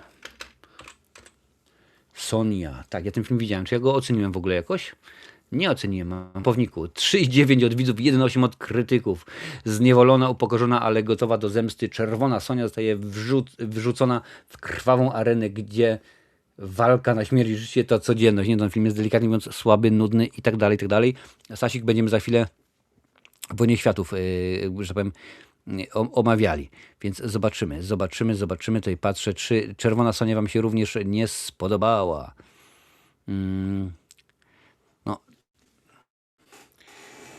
film miał coś dobrego w sobie? Ale musiałem sprawdzić w kapowniku, bo ja go przecież... Inaczej, ta recenzja się może kiedyś w końcu pojawi, jeżeli się pojawi, ale nie mam pojęcia, ale wiem, że na pewno tę recenzję gdzieś tam sobie robiłem, przynajmniej zapisywałem. Dobra, co to jest? Kujo. Czerwona Sonia, piszcie. Tutaj widzę, że Wiktor podbił również Czerwoną Sonię, więc w porządku. Tak, mam. 4 na 10, także ja dałem troszkę wyższą ocenę niż wy, ale tak akurat zrobimy. To jak mówiłem, Wiktor podbił, więc jest, zaraz będziemy, który film kolejny będzie Wojna Światów i to widzę, że domyślam się, że Wojna Światów chyba wejdzie na dzień dobry, bo chyba mnóstwo osób o ten film się domaga. Czerwona Sonia to bardzo niedoceniany film, odbieram go jednak jako produkcję fanowską i Czerwona Sonia pojawiła się, więc wrzucamy Czerwoną Sonię, panie i panowie. Na drugą propozycję. Czerwona Sonia. Dobra, teraz oczywiście Wojna Światów. Wojna Światów, bo tutaj widzę, że gdzieś było i teraz nawet sprawdzę, bo chyba nawet tego nie trzeba będzie głosować, bo tutaj proszę bardzo, Sać napisał to ja ten z Ice Creamem poszedł, to jest Wojna Światów, to jest po raz pierwszy. Bumbo to był po raz drugi i gdzieś tutaj chyba rzeczywiście jeszcze coś się pojawiło. Z tego tam nie, jeszcze rzeczywiście nie, więc słuchajcie, tak, jak najbardziej teraz Wojna Światów. Wojna Światów, ta z Ice Cube'em. 2,6 od widzów i 1,8 od krytyków. Ja tego filmu nawet nie widziałem, więc nie będę się wygłupiał. Gigantyczna inwazja naciąga wraz z nową odsłoną legendarnej powieści o tym samym tytule, która stała się kamieniem milowym gatunku sci-fi. Z tego co pamiętam, grali ten film w ogóle w trakcie Pandemixa i dlatego on wygląda tak jak wygląda. Takie było przynajmniej jedno z wytłumaczeń, a zobaczymy, gdzie go można zobaczyć. Na Prime. No jeżeli musiałbym za ten film zapłacić, to bym mnie rzeczywiście bardzo wkurzył. Jakbym musiał za taką produkcję zapłacić. No ale to już różnie jest. I czy jeszcze jedna osoba stwierdzi, że Wojna Światów to jest dno i nie chcecie o tym filmie mówić nic dobrego. Tutaj widzę, że już od Jurka Piechoty będzie kolejna propozycja filmu z Gal Gadot. Trochę Sonia jak 4. Hellboy. No troszeczkę tak rzeczywiście. 4. Hellboy tak naprawdę nie miał nic w sobie dobrego. Chociaż były momenty z tego co pamiętam. Dajcie znać, czy chcecie, ażeby Wojna Światów była również, bo to może być różnie. Dobra, widzę, że nie ma, więc dajemy kolejną propozycję. Gdzieś muszę sobie cofnąć, bo troszeczkę się, że tak powiem, wam Śnieżka. Panie i panowie, Śnieżka z Gal Gadot. Ja czemu Wojna Światów nie trafiła, to nie mam pojęcia. Zobaczymy, Śnieżka. 2,025. Proszę bardzo, Śnieżka. 3,2 ocena widzów, 3,5 krytyków, moja 3,0. Jurek Piechota wrzucił Śnieżkę, więc kto chciałby, ażeby Śnieżka była, że tak powiem, wysłana w kosmos? Proszę bardzo, jeszcze je patrzę. 1.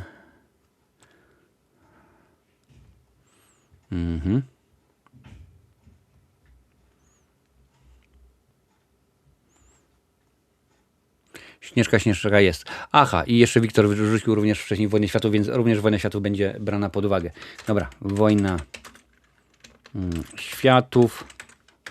Śnieżka też oczywiście szybko wjechała, więc Śnieżka i też jak najbardziej, panie i panowie, trafia na listę. Już tutaj patrzę, co tutaj się dzieje, gdzie to jest. Była propozycja, dobra, dalej co było, czy coś było jeszcze po drodze. Ok, bo ja sobie troszkę muszę cofnąć czat. Electric State, o tym już była mowa. Screamboat, krwawa mysz. Taka jest propozycja od Adalet. Screamboat. Czy to jest jedno słowo, czy są dwa słowa? Jedno słowo, proszę bardzo. 3,3 od was, 2,7 od krytyków. Ja tego filmu nie widziałem.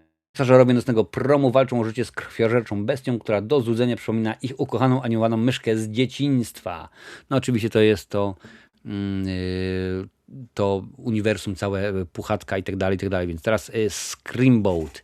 Po raz pierwszy, tutaj widzę, że podjechało, proszę bardzo, Wiktor wrzucił również Screamboat po raz drugi, więc to już mamy i teraz czekamy aż zobaczymy. Czerwona Śnieżka walczy w Wojnie Światów z Predatorami. Taki denny scenariusz.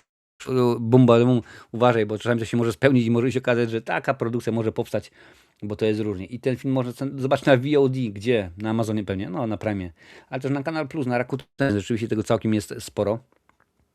Tak więc Krwawa mysz, Screamboat. Przypomnę, że teraz podrzucacie propozycje do listy najgorszych filmów roku 2025. Póki co mamy, a niech będzie, Putina, Czerwoną Sonię, Wojnę Światów oraz Śnieżkę. Czy Screamboat. To jest coś, czego nie lubicie, czego nie chcecie, co ma, powiedzmy, wynosić się gdzieś tam daleko. Także dajcie znać, zobaczyć, czy to może wcześniej więcej razy się pojawiało, co? Już tutaj patrzę. Ale chyba rzeczywiście nie. Tutaj widzę, że Troll jest, pojawia się Predator. Będziemy zaraz dorzucać kolejne rzeczy. Film ze Stallonem. Było, jest. Proszę bardzo, nawet nie wiedziałem. Jest od Adalet, musiałem przegapić wcześniej. Jest od Adalet, jest od Jasona Krugera, no i rzeczywiście jest od Wiktora, więc Screamboat również wjeżdża na listę nominacji. Proszę bardzo, dobrze, lecimy dalej. Może zobaczyć, co tam w kolejce, że tak powiem, było. To muszę sobie jakieś to oznaczyć byłoby. Proszę bardzo, od Jojkowskiego, Old Guard 2, panie i panowie. Z Charlize Theron. Ja ten film widziałem. I chyba rzeczywiście mi się niespecjalnie podobał. 4,6 od widzów, 2,6 od krytyków. Andy wraz z drużyną nieśmiertelnych wojowników znów odnajduje w sobie zapał do walki, ścierając się z potężnym nowym wrogiem zagrażającym ich misji ochrony ludzkości. No to rzeczywiście nie było najlepsze. Patrzę tutaj, czy coś się pojawiło. Tutaj widzę, że Jojko też rzucił, to sobie też oznaczę. Sasik też rzucił też nową rzecz. To sobie odznaczam, proszę bardzo. Ok. Gwiazdkami sobie oznaczam te, które jeszcze nie były brane pod uwagę. Już tutaj patrzę. Ok. Dobra, czyli teraz w tym momencie Old Guard 2. Czy to jest dno?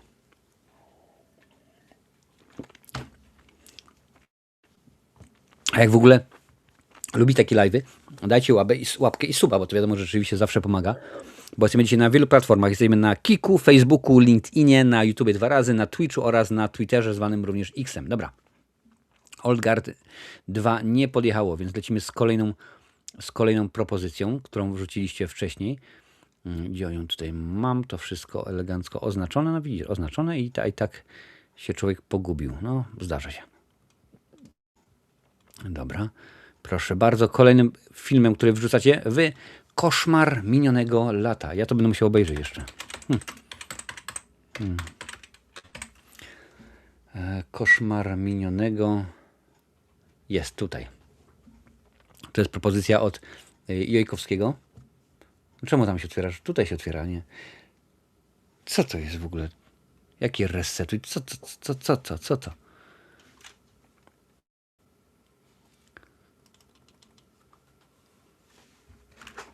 Tu, klawiatura jest czysta, nic jej nie dotyka, choroba jasna. Ej. No, coś tutaj widzę, że szaleje film. Grupa przyjaciół ukrywa fakt, że spodobali wypadek samochodowy. Rok później ktoś zna ich sekret i chce się zemścić. Proszę bardzo. I tutaj też. Czyżby mi się wyładowała ta? Mysza? Zobaczymy. Zobaczymy, czy będzie. Nie, dalej jest.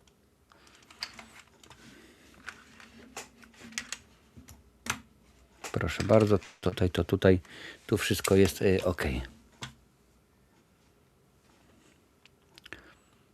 Koszmar minionego lata. Już tutaj patrzę.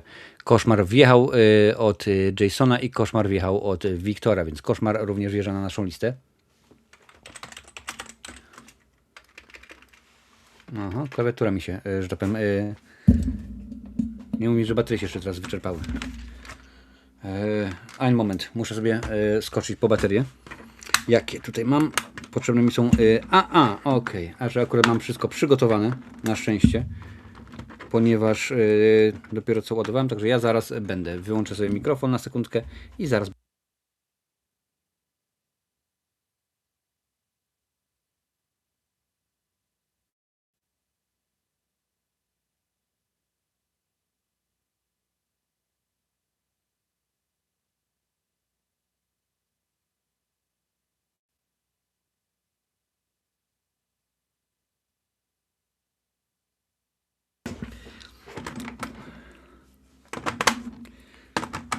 Już jesteśmy. Ciach, pach, prach. Połączyć. Czyż jest wszystko dobrze? Ani moment, panie i panowie.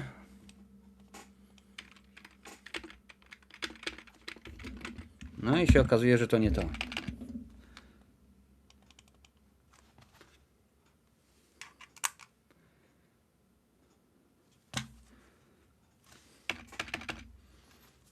No pewnie tak, że nie działa. No po co miałoby działać? Film o Frizie i jego żonie. Dobra, to musisz podać... Fonia padła? Okej.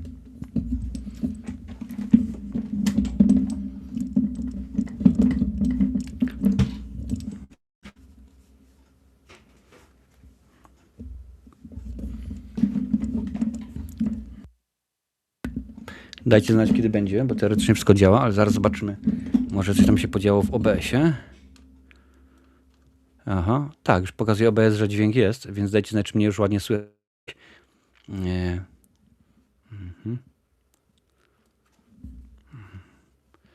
Zrobimy tak.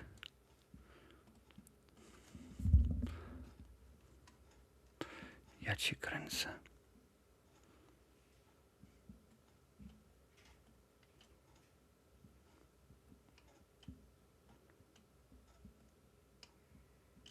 Słychać, dobra. Bo oczywiście... O, teraz weszło. Bo prawie, że tak powiem, jest rozwalony statyw, bo Franki lubi tutaj przebywać. Muszę chyba sobie kupić nowy. Znaczy nie chyba, no na pewno, to jest oczywista oczywistość. Tylko teraz tak. Co tutaj się dzieje? Czemu tutaj klawiatura nie działa?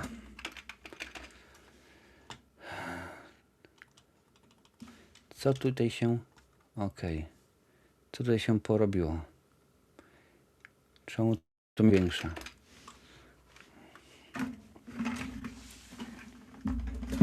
Tu są przecież... Wyłączony i włączony mysza. Wyłączona i włączona klawiatura. Klawiaturę jeszcze raz podłączyć trzeba. Gdzie jest connect? Ok. Dobra.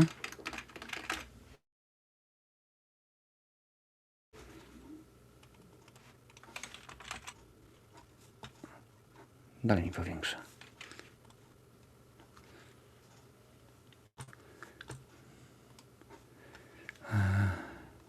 Tak, wiem, że jestem, tylko w tym momencie widzę, że cały czas mam problem z tymi Stefanami.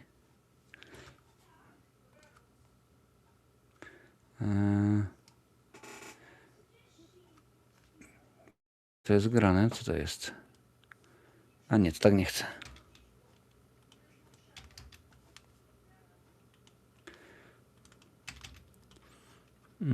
A żebym sobie wymyślił i teraz w tym momencie...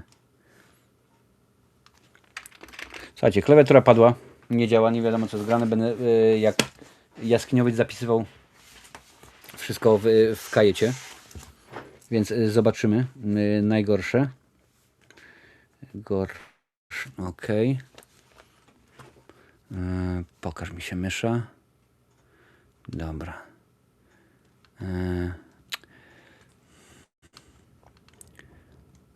Okej. Jestem, tak, słychać, wszystko w porządku. Ok, wiem, tylko muszę w tym momencie ogarnąć, bo mnie to rzeczywiście wkurza.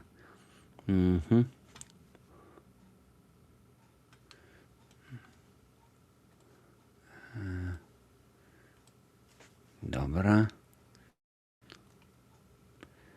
Gdzie tu miałem propozycję od was? Gdzie tutaj było? Dobra, koszmar minionego lata to wjechało. Muszę sobie zapisać te propozycje. 2. Czerwona Sonia. 3. Wojna światów. No cholera, coś ten sprzęt nie chce współpracować. 4. Śnieżka. 5. Scream Boat. A 6 to miało być właśnie koszmar. Koszmar minionego lata. Dobra. Co ja tutaj miałem od was? Aha, tak. Stasiek wrzucił. Ten ze Stallonem na moście. Armor, to jest chyba taki tytuł tego filmu, ale czy ja mogę pisać? Jakie on?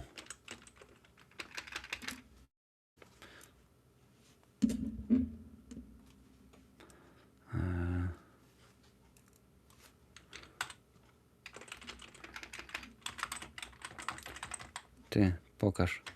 Tylko polskie znaki wjeżdżają, nic innego. Dobra, to nawet tego nie pokażę wam.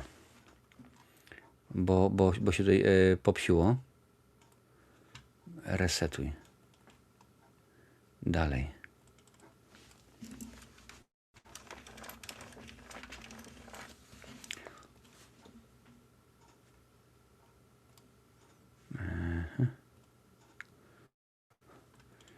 Dobra. Opancerzony, tak, opancerzony, to o ten film chodziło. Niestety wam go teraz nie pokażę, bo ja mówię, tutaj mi się coś porąbało z klawiaturą. I już w tym momencie jest lipa. Żeby się klawiatura w końcu wysprzęgliła, ona ma dopiero 17 lat. Normalnie nie mam pojęcia, co jest grane.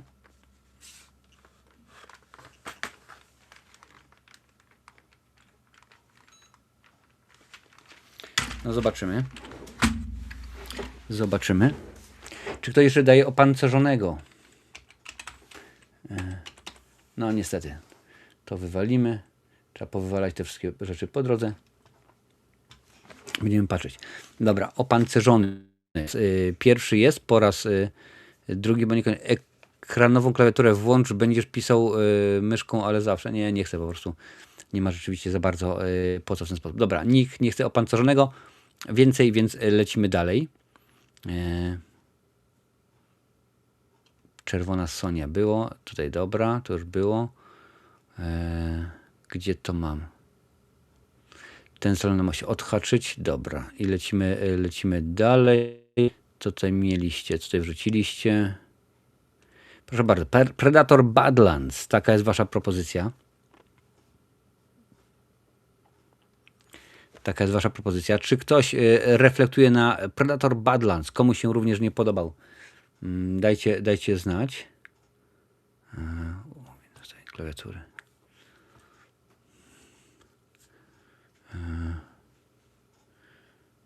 Co jest?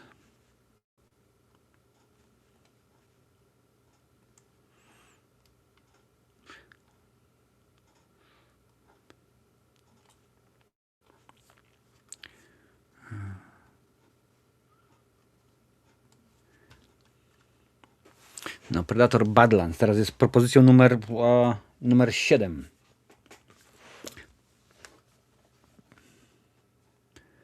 Okej. Dobra. Co przed panem ten jest o Gdańsku? No nie, zobaczymy. Dobra. Czyli nie ma Predatora Badlands, czyli szukamy dalej. Tutaj wrzucali się jeszcze wcześniej. Okej. Troll 2, słuchajcie, Troll 2 jest, tutaj był podrzucony przez taknie 9221 i jeżeli pamięć nie myli, ktoś tam podrzucił jeszcze raz tę propozycję. Ona się już wcześniej chyba pojawiła. Troll 2, tak, Jojko podrzucił, więc jeszcze jedna osoba i Troll 2 również znajdzie się na liście. Więc zobaczymy, jak to będzie wyglądało. Też widzę, opancerzeni Sylwian Salon, jednak Jurek też podrzucił.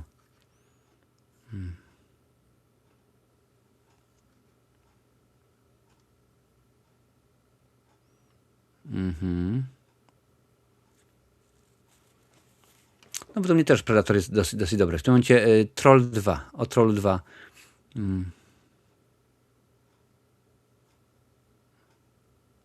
No widzę, akurat nie mam. Troll 2 nie był. Nie, Troll 2 jest z zeszłego roku, czy tam Troll 22 jakoś tak.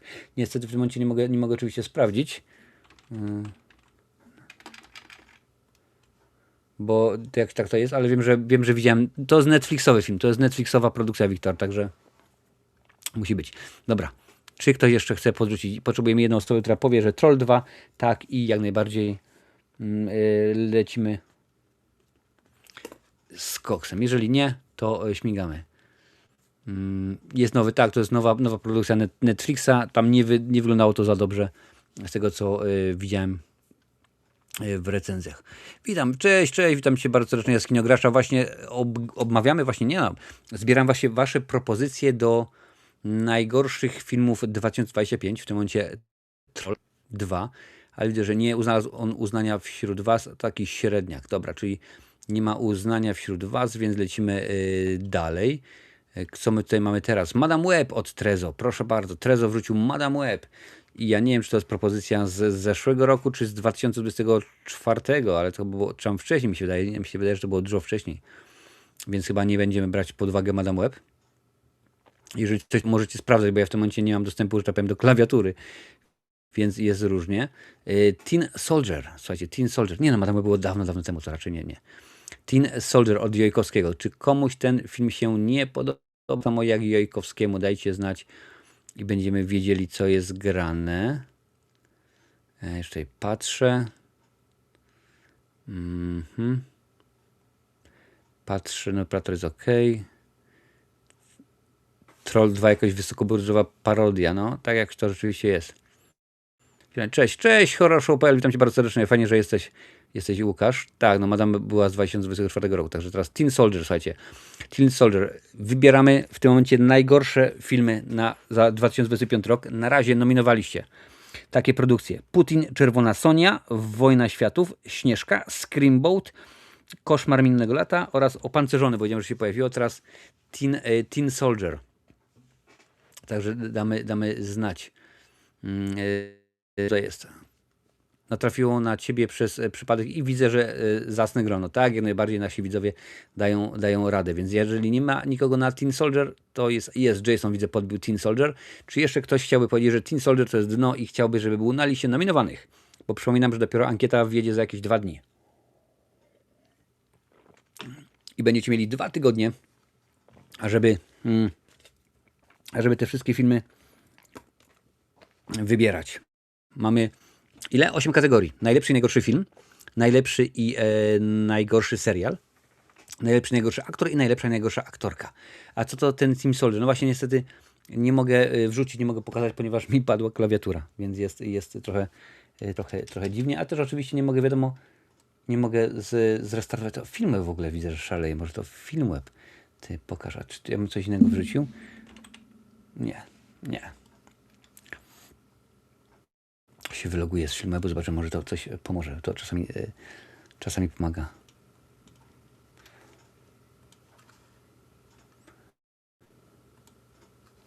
Patrz, ja otwieram mi w nowej karcie. Na nowej karcie. Wyloguj się. Nie no, niemożliwe, żeby mi nagle padła i myszka te. Dobra, nie ma na tym Teen Soldier, no to lecimy dalej. Tutaj muszę znaleźć kolejną propozycję, gdzieś tutaj było coś po drodze. Okej. Jeszcze tutaj patrzymy, co macie dalej. Jakie propozycje macie? Koszmar już był głosowany. Cześć. Opancerzony z Sylwkiem był. Dobra. Fritz i Wersow, Miłość w czasach online. Tutaj wrzuca Trezo, więc umówmy się, że to jest. Ja nie znam, kojarzę, kto to jest mniej więcej Fritz i Wersow. To jakiś tam influencerzy, ale co, jak to nie mam pojęcia, więc dajcie znać teraz Fritz i Wersow. Ten film teraz omawiamy. Czy chcielibyście, żeby znalazł się na liście? Proszę bardzo. Jurek, tak, film o Frizie i jego żonie, czyli jest druga, czyli jeszcze jedna osoba i będziemy, i proszę bardzo, już Trezo było wcześniej, czyli jeszcze jedna osoba. Zaraz będziemy gadali o Tronie. Zaraz będziemy gadali sobie o Tronie, panie i panowie. Czy coś tutaj jeszcze macie? Czy coś tutaj jeszcze byście dorzucili?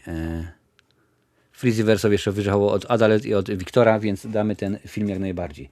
Freeze i Wersow. Dobra, może ja nawet źle to czytam. Wersow czytam coś, nieważne. Ważne, że wiecie dokładnie o kogo chodzi. Patrzymy dalej, gdzie to miałem tego Freeza i tą Wersow pokazywać mieli. Dobra, tutaj było. Ok, teraz lecimy dalej. Jak można nazwać filmem? Freeze i jego żonie. Gdzieś tutaj mi się wydawało. Tak, jest. Tron Ares, czyli najnowsza odsłona. Dajcie znać, czy wam to się nie podobało. Ja ten film obejrzałem chyba ze 2 albo 3 dni temu. Jest od Jurka. Widzę, że Wiktor podbija również Tron Ares, więc jeszcze jedna osoba i Tron Ares wjeżdża również na listę beznadziejnych produkcji, które nominujecie. A czy tak będzie, to się okaże, czy zostanie.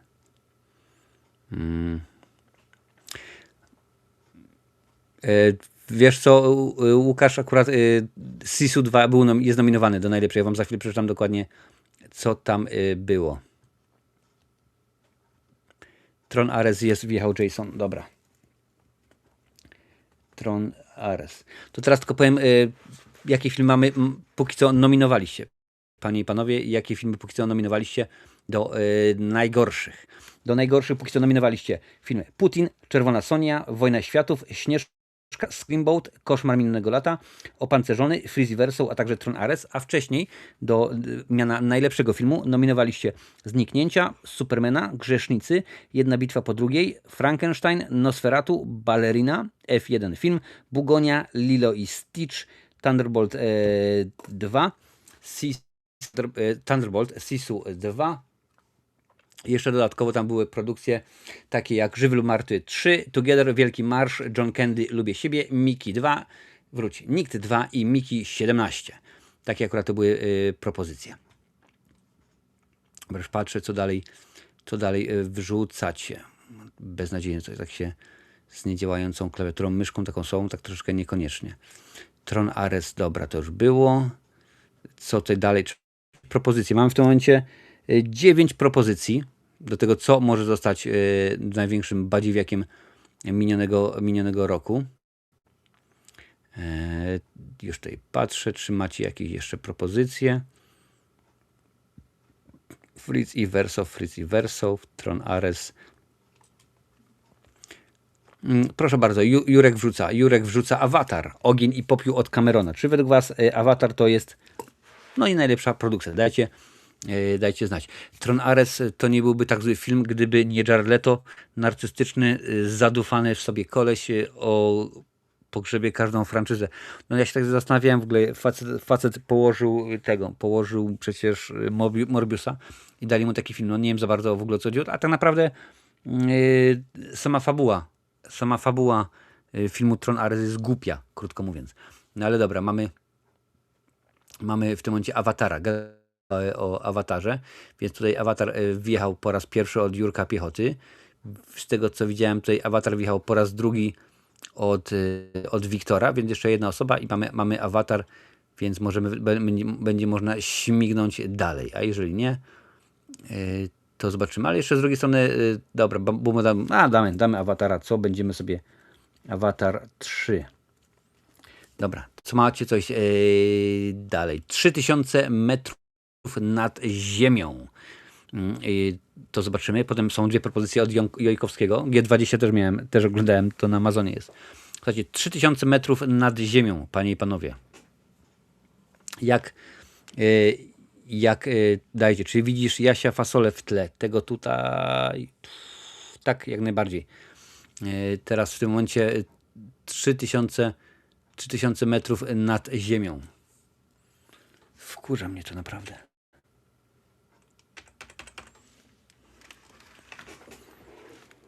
Ale to musi być coś nie tak z ustawieniami, bo skoro zmieniłem baterię,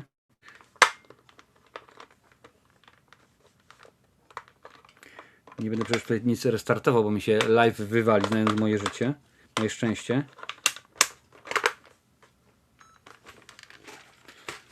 Pokaż. No nie, tylko polskie znaki wchodzą. Więc będę musiał potem zrestartować system i to pewnie zadziała elegancko, no ale póki co jest tak, a nie inaczej. 3000 metrów nad ziemią. Czy komuś to się jeszcze nie podobało? Nie widzę, więc lecimy dalej. Until Dawn. Jojko podrzuca Until Dawn. Czy też uważacie, że to jest zła produkcja? Jojko podrzucił tak, więc Jurek dał Until Dawn również, więc teraz Until Dawn. Jeszcze jedna osoba i będziemy mieli Until Dawn na tej liście.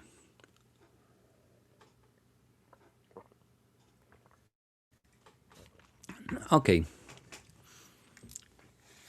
No niestety ja akurat 3000 metrów też nie widziałem. Miałem w ogóle... Nie. Wiesz co, nie wydaje mi się, bo akurat to by raczej tutaj piszę do Jojkowskiego, to by pewnie domyślam się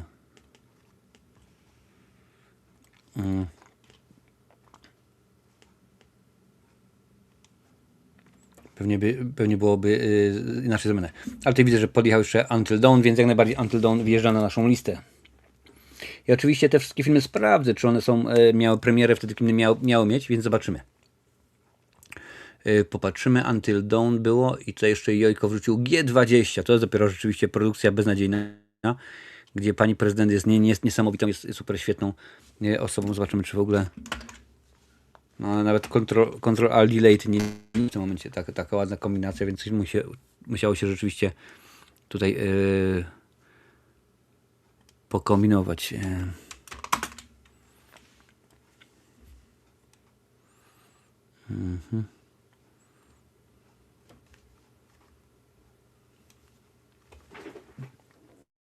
G20 wjechało jeszcze od Wiktora i od Jasona, także G20 również. I tutaj damy kolejną propozycję od Jojka, czyli FNAF 2 G20. Czyli FNAF 2. Co wy na ten temat? Co wy o tym myślicie?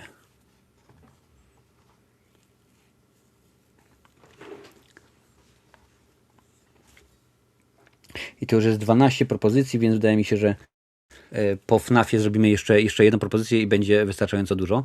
FNAF 2 wjechało również od Wiktora, więc jeszcze jest, proszę bardzo, czyli FNAF 2 tutaj się pojawia. FNAF 2 i tutaj widzę, że tak, FNAF się już pojechało, także spokojnie widzimy tutaj, że jest. I teraz jeszcze Zniknięcia, Weapons.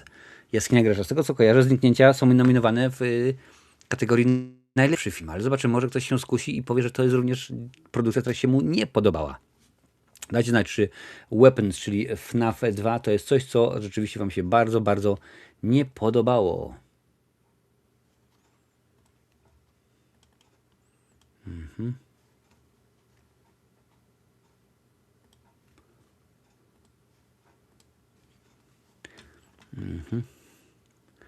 Dajcie znać. Dobra. Nie ma? Dobra. To w tym momencie bardzo fajny film. No widzisz, tutaj widzę, że Jaskinowi gracza się nie podobało, więc tak to akurat wyglądało. Więc słuchajcie, już wam mówię, jakie filmy wrzuciliście do listy nominowanych do najgorszego filmu roku 2025. Putin, Czerwona Sonia, Wojna Światów, Śnieżka, Screamboat, Krwawa Mysz, Koszmar Minionego Lata, Opancerzony, Fritz i Wersow, Ares, Avatar 3, Until Dawn, G20 i FNAF część 2.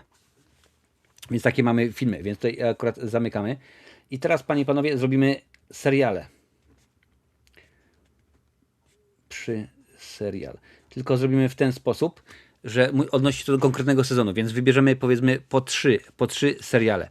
Jakie proponujecie seriale, żeby rzeczywiście wjechały, bo wam się podobają, bo to jest coś fajnego. Najpierw zaczniemy od najlepszych seriali. Jakie wy byście wrzucili?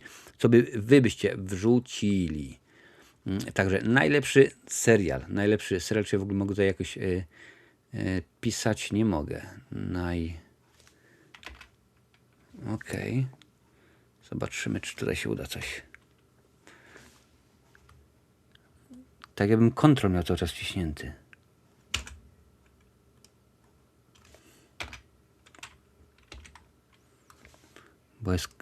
Bo jest, no nie ma. Tryb incognito, nie. To mi się wydaje, że co jest w ten desen, zgadza się? Nowa Control, Shift, Control, czyli jakby Control się zablokował. Słuchajcie, więc musiał się zablokować mi Control w mojej klawiaturze. Ten albo ten. I dlatego mi pokazuje, że... Dlatego mi blokuje wszystko. Tak. No, czyli po prostu trzeba będzie wziąć tę klawiaturę i przemyć, przeczyścić. Zobaczymy. Popatrzymy. Dobra, to po kolei tutaj widzę, że Zaczniemy tak. Witajcie w Dery. To nie jest chronologiczne, ale witajcie w Dery. Więc jest tutaj Dery po raz pierwszy, Dery po raz drugi, po raz trzeci, po raz czwarty. Więc witajcie w Dery. Damy jak najbardziej. 1. Witajcie w Dery. Drugim, którym bym chciał właśnie pogadać, który tam wy zaproponowaliście, to jest studio. Tutaj Jojko wrzucił studio. Więc zobaczcie, no niestety nie mogę wam teraz sprawdzić, co to jest, jak to się będziecie wiedzieli.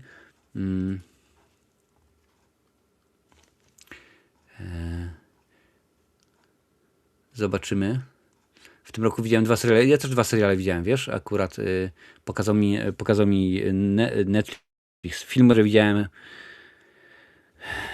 Daredevila i coś tam jeszcze. Także teraz jest, panie i panowie, studio. Komu się podoba studio, dajcie znać. Zaraz damy dojrzewanie, będzie zaraz głosowane, ale widzę, że tutaj już chyba też dojrzewanie, wydaje mi się, już tutaj poszło. Tak, dojrzewanie też wiedzie. Tutaj proszę bardzo jest od Jojkowskiego, od Kibolskiego jest studio, więc jeszcze jedna osoba i śmigamy dalej z serialem Studio. Tak, Seth Rogen w ogóle dostał tam mnóstwo nagród za ten serial.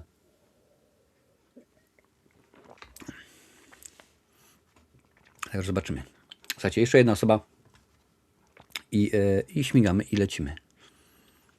Ale czekajcie, no skoro i tak nie mogę używać klawiatury, ale to przynajmniej będę mógł używać myszki. Jakoś dziwnie połączone.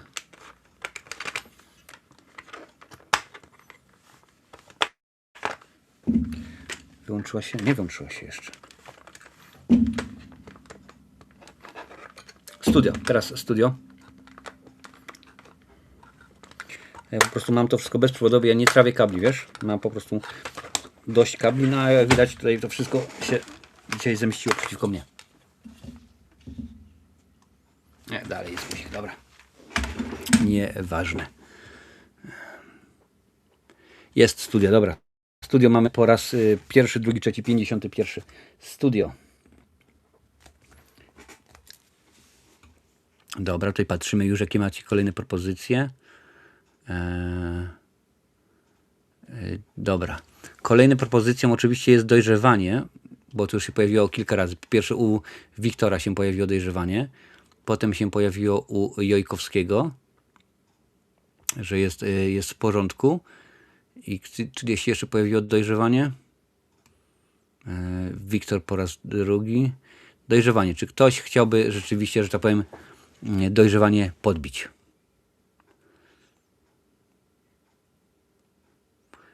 Dajcie znać. Mamy dojrzewanie po raz 2. Pierwszy po raz drugi i jeszcze horror show podbija dojrzewanie. Proszę bardzo.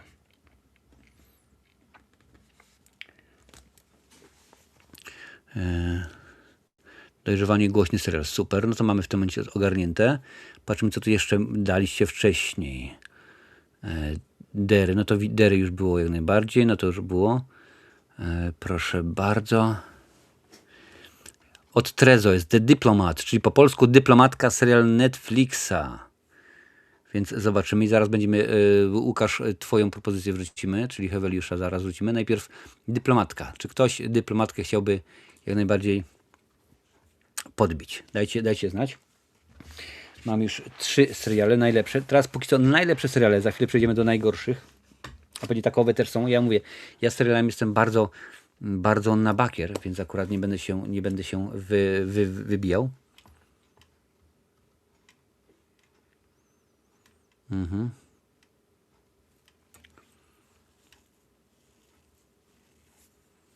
Dobra. Dyplomata, nikt nie ma na dyplomatkę. Dobra, lecimy dalej w takim układzie. W zasadzie Heweliusz, proszę bardzo.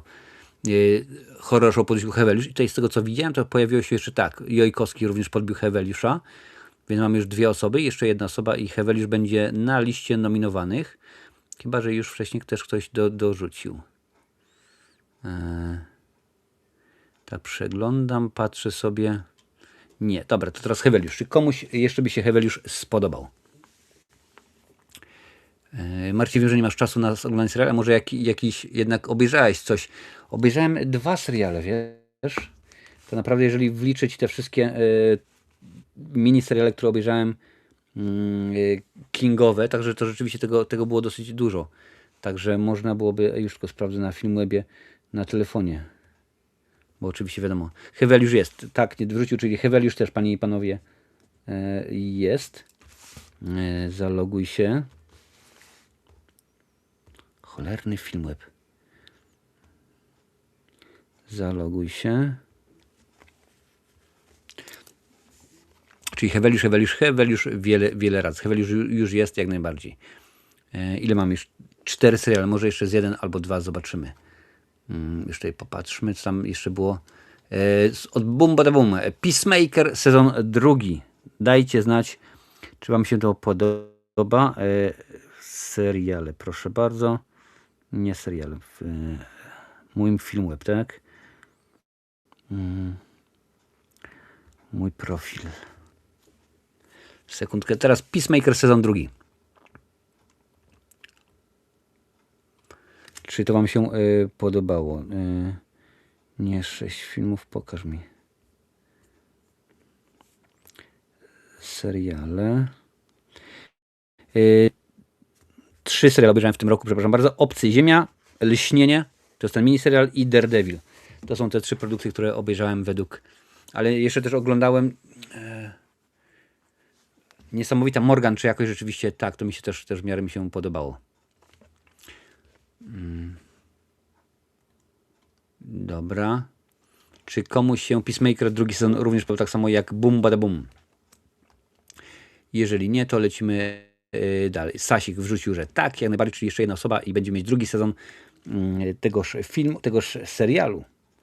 I potem weźmiemy jedną propozycję. Peacemaker jest fajny, no więc wrzucimy, dobra. Peacemaker sezon 2 i jeszcze jedna propozycja.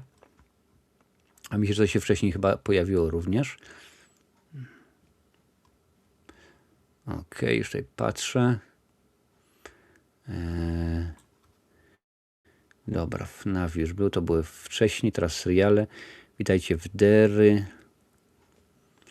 Ok, Dojrzewanie, Peacemaker. Jest tutaj, proszę bardzo. Grupa zadaniowa, Task z Markiem Ruffalo. Proszę bardzo, od Kibola mamy.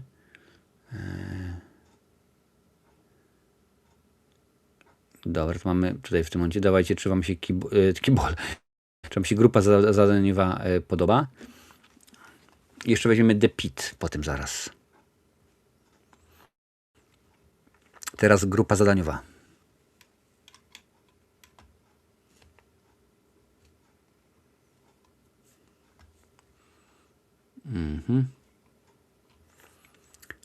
To jest po raz pierwszy, jest po raz drugi i tutaj jak najbardziej. Czyli mamy Task i na koniec dajemy jeszcze The Pit z Noah Wylem, jeżeli mnie pamięć nie myli.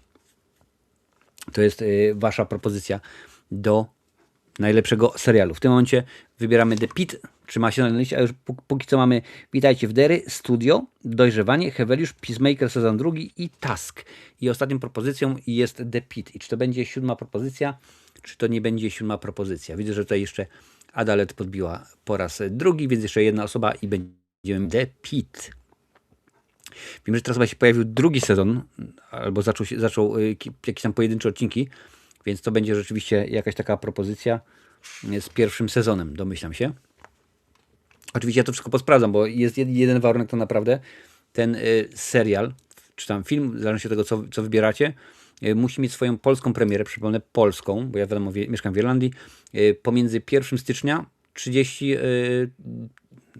1 stycznia 25, a 31 grudnia 25. Nałożyło mi się. Dobra, czyli jeszcze ostatnie 2 sekundy i czy będzie The Pit? 3, 2 i 1, 0. Nie ma. Dobra, czyli The Pit nie. Czyli tylko te 6 propozycji. Słuchajcie, teraz wybierzemy najgorszy. Teraz najgorszy serial. Najgorszy serial. Co wy byście wrzucili, panie? Co byście dali? Jaką propozycję do najgorszego serialu byście dali? Ale jest The Pit, tutaj się jeszcze pojawiło, wiadomo, że to później, więc jednak dorzucimy Pit sezon 1, więc The Pit jednak dorzucę. Ale teraz najgorsze seriale. Słucham. Biorę od was po 100 zł i słucham. Jaki byście najgorszy serial tutaj wrzucili? No z tym akurat byłoby różnie, mam nadzieję. Ja bym pewnie nic nie wrzucił, bo ja akurat mówię, nie było, ale dobra. No słuchajcie, pojawił się od Wiktora. Jest Obcy Ziemia. Czy Obcy Ziemia to jest rzeczywiście bardzo zły serial? Ja z tego co pamiętam chyba dałem pozytywną. Tu widzę, że pojawia się kolejny, więc jak najbardziej pieseł mi usnął pod drzwiami. Więc będziemy patrzeć. Ja dałem pozytywną ocenę. Na Obcym Ziemia. Także zobaczymy. A ja ten też widziałem. Czemu nie mam oznaczonego tego filmu? No zobaczymy. Obcy Ziemia, panie i panowie. Czy to jest rzeczywiście bardzo zły?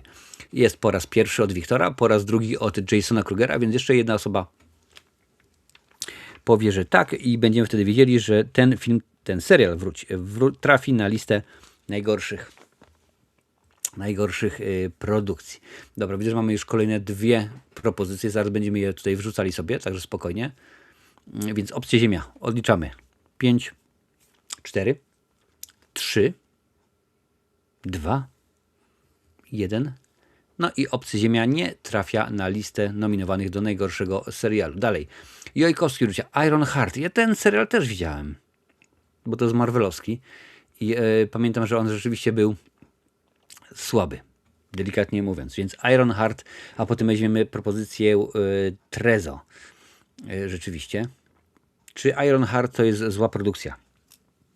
Czy Iron Heart od Marvela, tak? To ten świat MCU, to jest rzeczywiście rzecz tak zła, że aż trzeba powiedzieć, nie można tego oglądać, to jest po prostu rzeczywiście dno dna. Dajcie znać, co wy myślicie na ten temat, więc będziemy wiedzieli, jak to jest. Iron Heart, proszę bardzo, po raz pierwszy od Jojkowskiego. Iron Heart po raz drugi od Jasona Krugera. Jak leci coś słabego, to kończę po 1-2 odcinkach, nie tracę czasu na to. Aliena obejrzałem taki sobie coś po środku. No widzisz, ja akurat miałem jakiś taki zwyczaj, że oglądałem 1 sezon serialu, ale potem stwierdziłem, że to jest bez sensu, bo ja na przykład sezon ma 20 odcinków, a ja na przykład wiem, że to słabe, także w tym momencie daję sobie na każdy serial 3 odcinki maksymalnie i stwierdzam, dziękuję bardzo, jeżeli to nie jest nic dla mnie, to rzeczywiście nie chcę tego oglądać. No, ale teraz o Iron Heart, czy Iron Heart, proszę bardzo, pojawił się i Oli i jest. Iron Heart wjeżdża po raz pierwszy i drugi i trzeci. Teraz, panie i panowie, Wiedźmin, no ale to nie musi być głosowanie, bo po pierwsze Trezo wrzucił Wiedźmina, po drugie Jurek wrzucił Wiedźmina, i po trzecie Wiktor wrzucił Wiedźmina, więc Iron Heart oczywiście sezon pierwszy, bo tylko taki jest, i Wiedźmin to jest chyba sezon 4, jeżeli pamiętam, to ten z tym z Lukiem. A ktoś myśli, że Alien będzie w kolejnym sezonie lepszy? No, wiesz, zobaczymy. Z tego co wiem, on ma dosyć fajne oceny i podobało się to, w sensie w ten sposób się to podobało Disneyowi, że wcale mnie nie zdziwiło, gdyby rzeczywiście stwierdzono, ok, no to robimy kolejny. Teraz słuchajcie, jaką macie kolejną propozycję? Co wy byście wrzucili? Iron jest niedorzeczny. No to jest niedorzeczny, to jest bardzo, bardzo złe, wiesz, że ona sobie to wszystko ogarnęła i tak dalej. Ja rozumiem, że żyjemy w świecie, gdzie tam może się dużo wydarzyć, no ale to akurat nie tym razem, także to rzeczywiście jest słabizna. Czy macie jeszcze jakieś propozycje co do złych seriali? Bo jeżeli nie, to po prostu zamykamy listę i lecimy dalej, bo tu jest rzeczywiście kilka kategorii jeszcze mamy. Ja akurat nie mam na niczego problemu, żeby coś wrzucić kolejnego. Więc jeżeli nie macie nic, to lecimy dalej. Mi też się podobał, ale więcej nie dam rady w tym stylu. No wiesz, to był taki serial, mowa oczywiście o Obcym, że on może być, powiedzmy, ale to nie jest to szał. No, troszeczkę mnie zawiedli tym, co pokazali, no ale to już wiadomo, jak to jest. Dobra, słuchajcie, jak nie macie więcej propozycji, to ja od siebie dorzucę jeden film, serial i lecimy dalej, bo rzeczywiście nie ma co gadać. Dobra, mamy już nominowanych w kategorii najlepsze filmy, najgorsze filmy, najlepszy serial i najgorszy serial. To teraz pora na najlepszego aktora. I tutaj nie będziemy szaleć, tutaj weźmiemy tylko powiedzmy maksymalnie 5. Jaki aktor, słuchajcie, jaki aktor i za którą rolę? To jest ważne. Może być film albo serial, nie ma znaczenia. Byście tutaj wrzucili. Najlepszy aktor. kogo byście tutaj podrzucili? Bo tych propozycji rzeczywiście jest super. DiCaprio, domyślam się, że za jedna bitwa po drugiej pewnie, więc pewnie o ten film chodzi. No więc umówmy się, DiCaprio, czyli Leonardo DiCaprio zasługuje na to, ażeby się pojawić. Ja w ogóle lubić takie materiały, pamiętajcie o tym, żeby dać suba, bo to jest ważne, niech kanał sobie rośnie. Więc mamy Leonardo DiCaprio po raz pierwszy od Jojkowskiego. Więc dajcie znać, proszę bardzo. Tutaj jest po raz drugi Jasona. Wiktor, twoja propozycja będzie za chwilę głosowana. Czyli jeszcze jedna osoba potrzebuje, ażeby dało za Leonardo. I domyślam się, jest DiCaprio od Adalet, proszę bardzo. Także DiCaprio za jedna bitwa za drugą. Dobrze. Okej. Też jeszcze teraz dorzucił. Super. Owen Cooper za film Dojrzewanie. Czy uważacie, że Owen Cooper jest jak najbardziej zacną rolę odstawił? Czy to wam się rzeczywiście podoba? W zasadzie nie muszą być tylko zagraniczni, mogą być też polscy, jeżeli takowi się również tutaj pojawią. Nie mam z tym najmniejszego problemu. Jak to jest u was? Czy Owen Cooper za Dojrzewanie może jak najbardziej trafić na listę? Jest, proszę bardzo, tutaj jest od Wiktora. Teraz tutaj widzę, że jeszcze Jojkowski podbija. Przepraszam bardzo. Czy ktoś da jeszcze? Czy będzie Cooper po raz trzeci? Czy Cooper będzie po raz trzeci? Bardzo mnie to ciekawi. Przypomnę, że teraz wybieracie, nominujecie najlepszych aktorów za rolę. I jest, Jason daje Owena Coopera, więc też ja napiszę Owen Cooper za Dojrzewanie. Tutaj może być, słuchajcie, tu może być film, serial, nie ma znaczenia. Ten, co gra Wetnę. czyli Wesna, czyli za Stranger Things. Dziwne w ogóle, nikt nie nominował ostatniego sezonu Stranger Things do najlepszego, ani najgorszego serialu, co mnie za bardzo zdziwiło. Bo tam powiedziałem, że było mnóstwo rzeczy i Boom Boom Boom, zaraz będzie twój Scott Adkins również nominowany. Zobaczymy, czego wybierzecie. Czyli teraz ten, co gra Wecnę w 5. sezonie Stranger Things.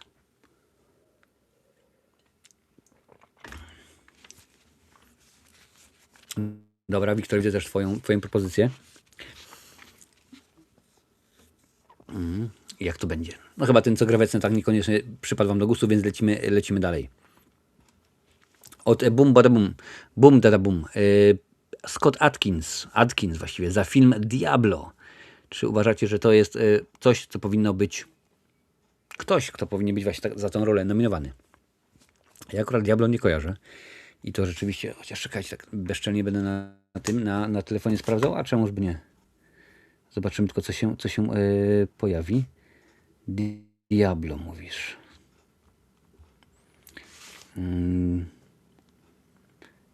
Diablo.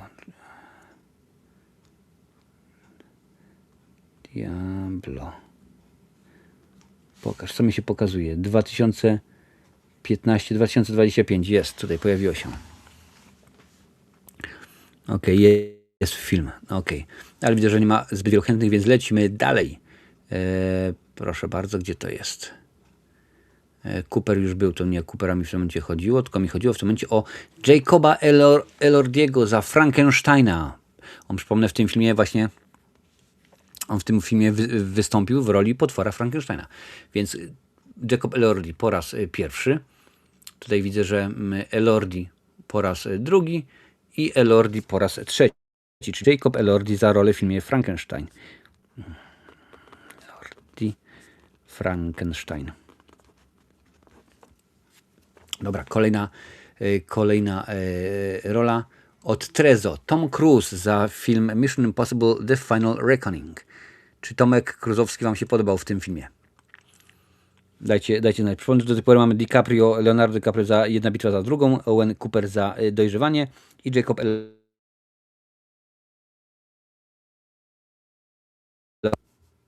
Wow. Ja mówiłem wcześniej, teraz głosujemy na najlepszego aktora. Wybieracie najlepszego aktora w filmie, w serialu. Nie ma znaczenia. Film kinowy, film VOD i jak najbardziej. W tym momencie jest Tom Cruise. Tutaj Trezo podrzucił za Mission Impossible, więc mamy w ten sposób. Także dajcie znać, czy wam to się podoba, czy nie. Zaraz będziemy patrzeć. Tutaj wyżej Jojkowski podrzucił Marka Ruffalo. No ale widzę, że Tomek Kruzowski nie ma waszego uznania, więc darujemy sobie go. I lecimy dalej. Mark Ruffalo za serial Tusk podał Jojkowski. Tutaj widzę, że podbił to również Jason Kruger. Więc jeszcze jedna osoba, która podbije. Pamiętajcie, zawsze jest tak, że jedna osoba podaje tytuł i jeszcze tylko dwie muszą wtedy powiedzieć: OK, mi się rzeczywiście ten film, ta rola podoba. Jeżeli mam 3 głosy na tak, no to rzeczywiście ta osoba, ten film, te nazwisko trafia na listę nominowanych. Przypomnę, to nie jest równoznaczne z tym, że ta osoba czy ten film dostaje nagrodę. Nie, to dopiero będzie później, jak powiedzmy od środy zaczniecie głosować w ankiecie, która będzie. Czyli w ogóle, czy Tusk był nominowany do najlepszego serialu? Tak, też daliście go, żeby był nominowany do najlepszego serialu, więc zobaczymy, czy tutaj się również pojawi. Mark Ruffalo po raz pierwszy, po raz drugi, czy będzie Mark Ruffalo po raz trzeci? Dajcie znać. Tutaj widzę, Nicka Cage'a z Surfera nie będziemy nawet głosować, no bo skoro film nawet nie znalazł uznania u was, możliwe rzeczywiście, że po prostu film się wam nie podobał, więc możliwe, że też dużo osób nie zna tejże produkcji. Więc zobaczymy. No dobra. Czyli Mark Ruffalo po raz pierwszy, Mark Ruffalo po raz drugi i Mark Ruffalo po raz trzeci. Czyli nie znalazł uznania w waszych oczach. A tutaj popatrzcie, jednak jest jedna osoba na Nicka Cage'a, druga osoba na Nicka Cage'a. Zobaczymy, zaraz Adalet weźmiemy twoją propozycję. Czyli czy Nicolas Cage za rolę w filmie Surfer może rzeczywiście robić robotę, czy jest to, co wam się podoba i tak dalej, i tak dalej. Także dajcie znać. I tutaj widzę, że jeszcze Ruffalo wjechał po czasie, także jednego uznamy. Mark Ruffalo Tusk. A teraz Nick Cage. Czy Nick Cage po raz trzeci będzie? Nick Cage jest po raz pierwszy, po raz drugi, czy będzie trzeci? Zaraz się przekonamy o tym horror show. Zaraz zobaczymy, czy rzeczywiście. Przypomnę, że Łukasz z kanału Horror Show był z nami nie tak dawno przy okazji live'u charytatywnego. Możecie sobie zobaczyć. Akurat było kupę śmiechu. Czyli Nicolas Cage po raz pierwszy, po raz drugi i widzę, że Trezo jeszcze wjechał po raz trzeci. Czyli Nicolas Cage za film Surfer. Ok, czy są tu jakieś jeszcze propozycje? Zaraz sobie popatrzymy. Tak, Michael B. Jordan za Grzeszników wrzuciła Adalet. To było wcześniej, ale też pamiętam, to już podbił. Także chyba rzeczywiście muszę sprawdzić, gdzie to jest. No dobra, nie mogę znaleźć. Czyli mam Michaela B. Jordana po raz pierwszy. Tutaj Wiktor wrzucił Michaela B. Jordana po raz drugi, czyli Michael B. Jordan za Grzeszników. Czy wam się to podobało? The Sinners. Dajcie znać. Dobra, wrzucimy zaraz te rzeczy. Tutaj widzę, że pojawia się i Woronowicz, i pojawia się Dorociński, i pojawia się Sophie Thatcher. Także Michael B. Jordan po raz trzeci jest. Michael B. Jordan. Grzesznicy. Dobra, teraz propozycja od Horror Show. Sophie Thatcher za Towarzysza, proszę bardzo. Czy uważacie, że Sophie Thatcher się nadaje na listę? Tylko, że czekaj. Sophie Thatcher to jest kobieta. A my listę kobietów będziemy mieć za chwileczkę. Także ją sobie tutaj oznaczę, tą twoją propozycję i damy. Dalej. Dorociński za Vinci 2 albo Teściowie 3. Czy Dorociński, panie i panowie, może rzeczywiście się pojawić?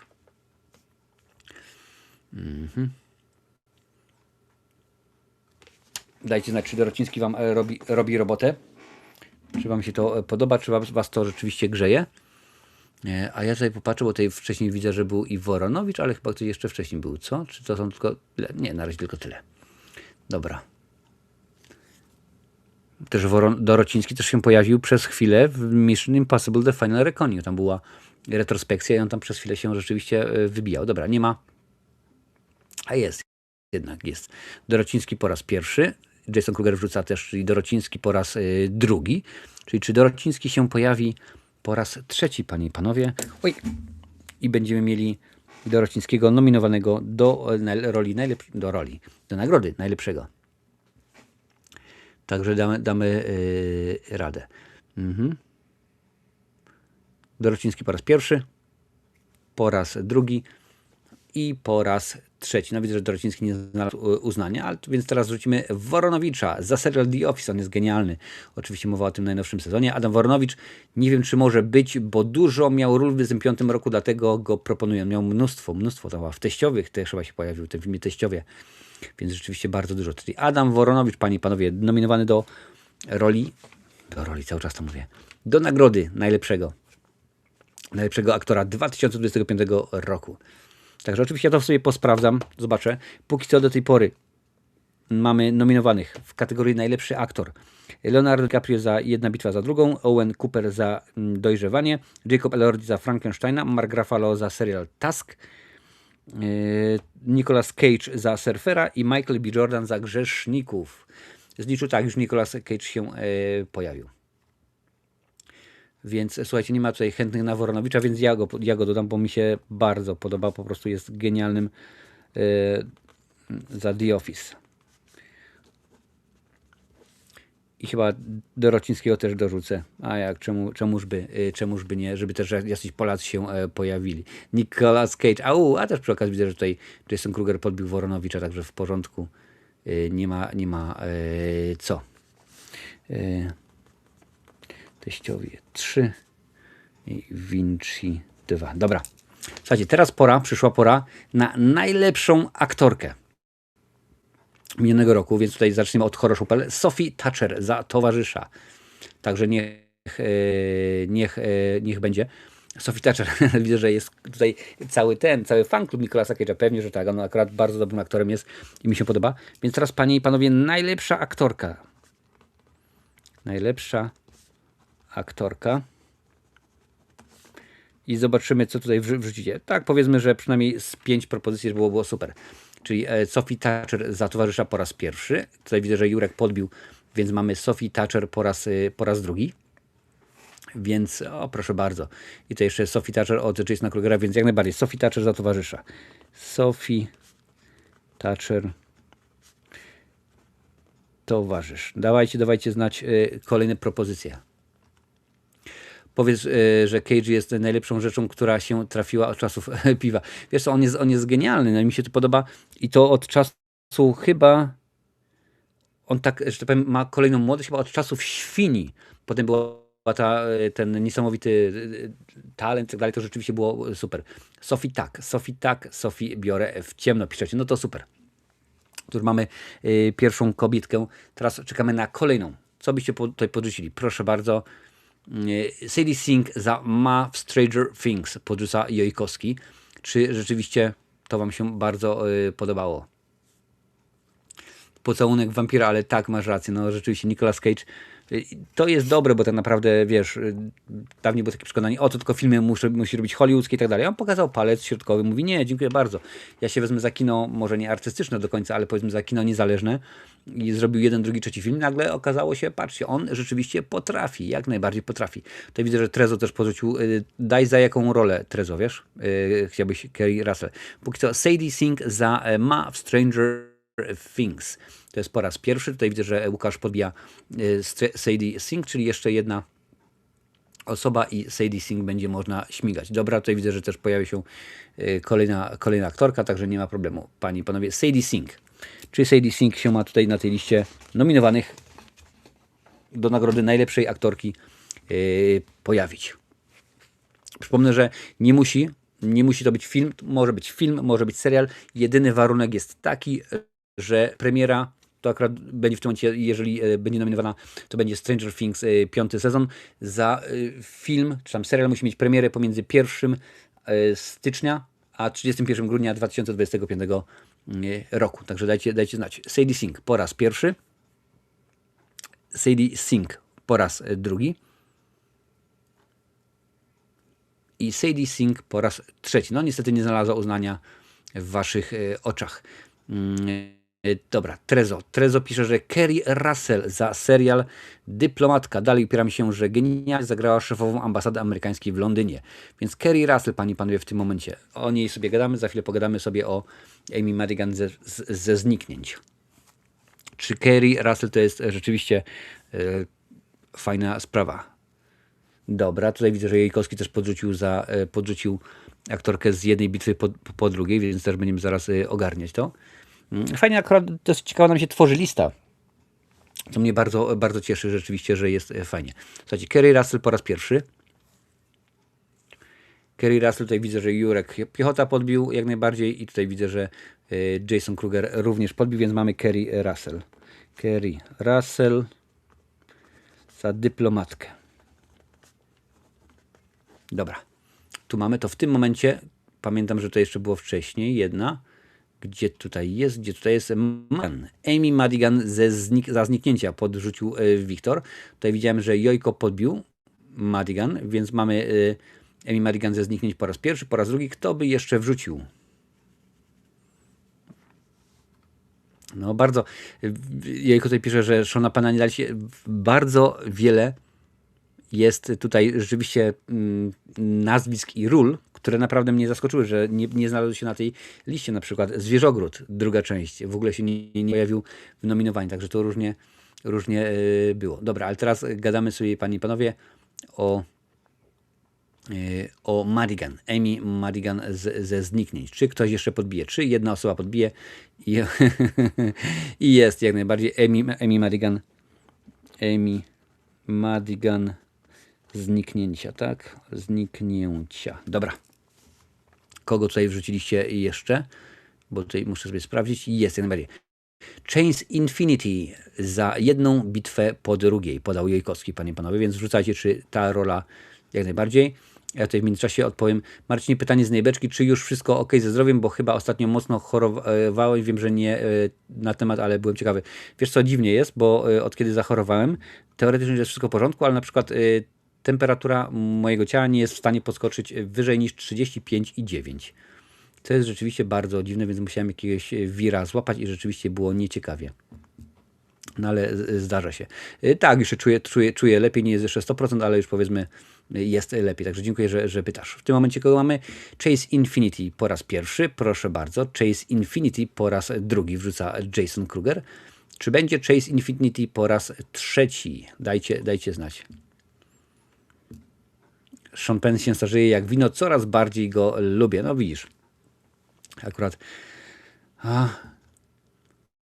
z Seanem Pennem pierwszy film, który obejrzałem, inaczej, który pamiętam, to chyba były Barwy. On tam wystąpił razem z Robertem Duvallem, oni tam chyba grali policjantów. To była taka produkcja, którą pamiętam z nim, a na pewno tam, gdzie rzeczywiście jeszcze tych produkcji z nim było bardzo, bardzo dużo. Chyba był też taki film w reżyserii Clint Eastwooda, Mystic River, chyba Rzeka Tajemnic. To był pierwszy film z Clint'a chyba Eastwooda, w który wyreżyserował, w którym sam nie wystąpił, także to było różnie.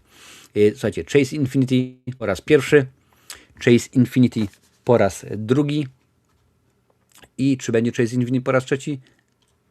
Nie będzie, nie ma.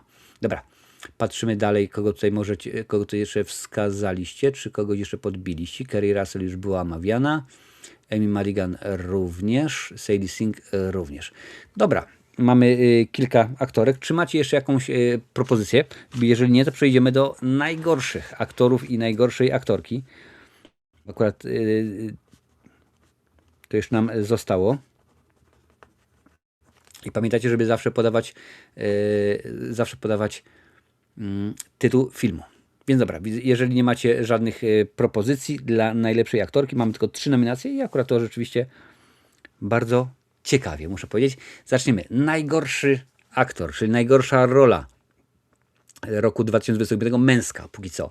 Czyli który aktor w roli jakiejś, którą tam rzeczywiście widzieliście, uważacie, że po prostu był denny, beznadziejny i to wam się rzeczywiście nie podoba, tego nie chcecie i to jest lipa. No niestety nie mogę wam tutaj nic napisać, bo cały czas to rzeczywiście nie działa tak, jak powinno. Proszę bardzo, Jason Kruger, tylko nie wiem, czy Jason, czy ty wrzucasz Seana Penna jako najgorszy, czy po prostu tutaj do chłopaków mówisz. Ale dobra, najgorsza rola męska roku 2026. Przypominam, były takie produkcje nominowali się do najgorszych filmów jak Czerwona Sonia, Wojna Światów, Śnieżka, Screamboat, Koszmar Minionego Lata, Opancerzony, Fritz i Wersów, Tron Ares, Avatar 3, Until Dawn, G20 i FNAF. Tutaj widzę, że już zaczęło się Jared Leto za Tron Ares po raz pierwszy, Leto po raz drugi, więc jeszcze czekamy, jak ktoś podbije Leto i będziemy mieli. Tak, Sasiku, zaraz weźmiemy twoją propozycję i potem widzę, że podbijemy również Jajkowskiego. I jest Jason Kruger, jak najbardziej podrzuca, czyli Jared Leto za Trona. To jest po raz pierwszy. Tomasz K., czyli Tomasz Kot za całokształt. No jemu się rzeczywiście chyba bardzo należy. Więc jak najbardziej dajcie znać, czy Tomasz Kot za całokształt się nadaje. No nie no, pewnie jakąś tam mu rolę przypniemy. On raczej we wszystkim albo w prawie wszystkim, tak? Chociażby za reklamę pewnego browaru, w którym to nomen też się pojawił Adam Woronowicz. Można było mu przypiąć, ale póki co Tomasz K. Czy Tomasz Kot za swoje produkcje w 2025 roku powinien, chociaż nie, tak, Tomasz Karolak, domyślam się, że o Karolaka chodzi, nie o Tomasza Kota. Czy Karolak powinien tutaj się rzeczywiście, on też chyba teraz w rodzince.pl, w jakiejś tam nowej odsłonie tego rzeczywiście chyba śmiga. No chyba nie o Tomasza Kota, chyba nie o Tomasza Kota chodzi, co? Chyba nie o Karolaka. Mam nadzieję, że o Karolaka, bo raczej Tomasz Kot, no to jest dosyć ciekawy aktor. A może mi się myją nazwiska, zobaczymy zaraz. Może mi się Tomasze pomyliły. Tomasz.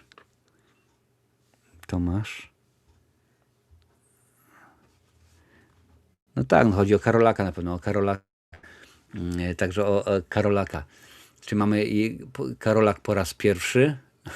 Uznam, że ci się pomyliło, chociaż może, że pana, no dobrze, jest, czyli Tomasz Karolak.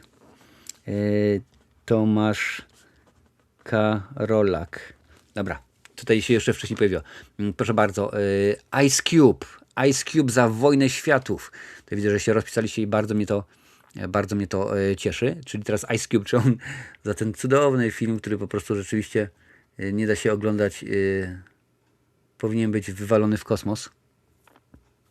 No raczej Karolak, oczywiście, że tak.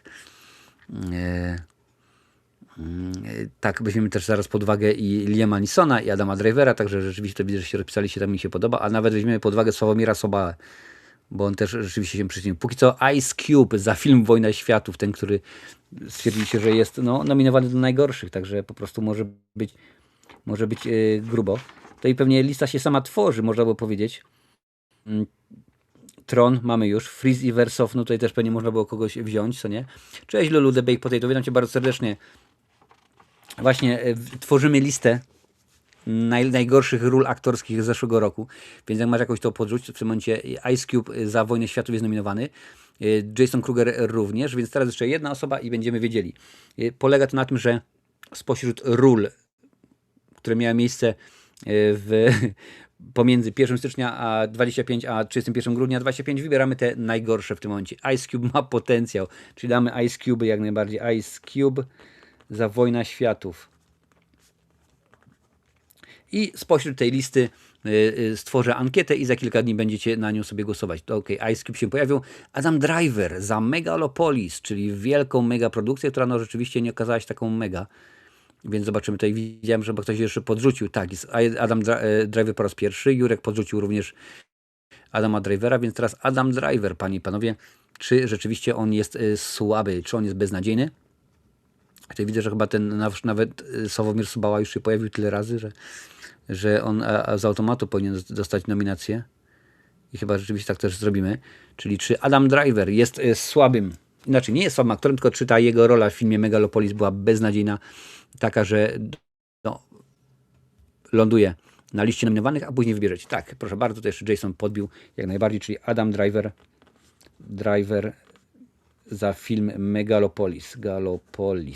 Dobra, kolejną rolą, którą tutaj właśnie męską, tylko póki co, panie i panowie, jest, którą tutaj widzę, że wrzucił horrorshow.pl, jest Liam Neeson za rolę porucznika Drebina Juniora. Czy rzeczywiście również uważacie, że Liam Neeson się nie spisał w tym filmie? Także zobaczymy, jak to będzie. I słuchajcie, od razu mówię, że tutaj Sławomira Sobałę wrzucam od razu. Sławomir Sobała za rolę w filmie Paputka Wegety, bo to była masakra. A teraz mamy Liama Neesona, czyli Liam Neeson to jest rzeczywiście coś, co wam się bardzo nie podobało. Powiem w ten sposób. Póki co za najgorszą rolę nominowaliście. Mamy tak. Jared Leto za film Tron Ares, Tomasz Karolak za Całokształt, coś mu tam przypniemy, Ice Cube za Wojnę Światów, Adam Driver za Megalopolis i Sławomir Sobała za film Paputka Wegety. Teraz jest Liam Neeson w filmie Nieubrana broń po raz pierwszy. Jest również tutaj Jason Podbija po raz drugi. Pamiętajcie, każda nominacja musi być podbita 2 razy i jeżeli jeszcze jedna osoba podbije, no to będzie wtedy można sobie spokojnie wybrać.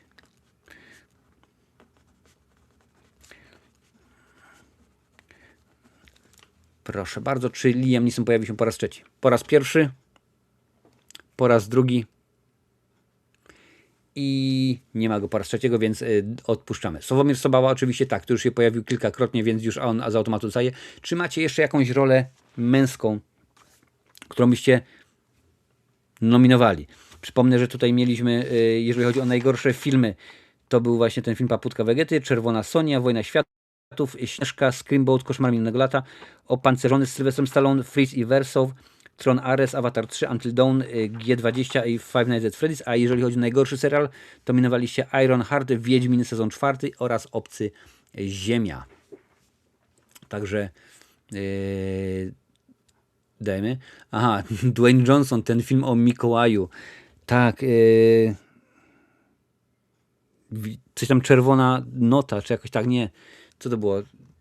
Codename Red, czy jakoś tak, czerwony. Wiem, o co chodzi. Dobra, okej, mamy teraz Dwayne Johnson. Bardzo pięknie napisane. Dwayne Johnson. Już patrzymy. Dwayne Johnson. Jak to się nazywa ten film? Będę zaraz wiedział, o który ci film chodzi. Pokazywać mi tutaj. Znany z, zobacz, pełną filmografię i będę tutaj zaraz wiedział. Filmy. Mowa o filmie Czerwona Jedynka, ale to jest tutaj podane, że to jest 2024 rok, wiesz? Więc będę musiał sprawdzić. Słuchajcie, jeżeli podacie, to ja to i tak sobie sprawdzę. Red One, dobra, po raz pierwszy, powiedzmy tutaj po raz drugi, po raz trzeci, niech będzie. Dwayne Johnson sprawdzimy. Dwayne Johnson. Jeżeli się okaże, że któryś z tych propozycji waszych nie spełnia wymogów, to po prostu zostanie ona usunięta, nie będzie jej tutaj. I jeszcze Linda na koniec. Bogusław Linda, domyślam się tylko nie wiem, za jaki film, napisz Jojko, za który film, bo inaczej możemy mieć słabo. Więc zobaczymy. 3, 4, dobrze. Czy mamy Bogusława Lindę za jakiś film? Jeżeli tak, to śmigniemy. On wystąpi przecież w tym filmie Pasikowskiego, co?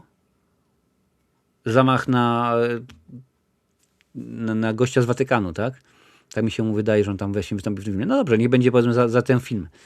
Czyli Bogusław Linda za film za rolę w filmie Władysława Pasikowskiego, Zamach na głowę kościoła. Także dajcie znać, czy wam się podoba, albo właśnie nie podoba ta rola Dwayne Johnson.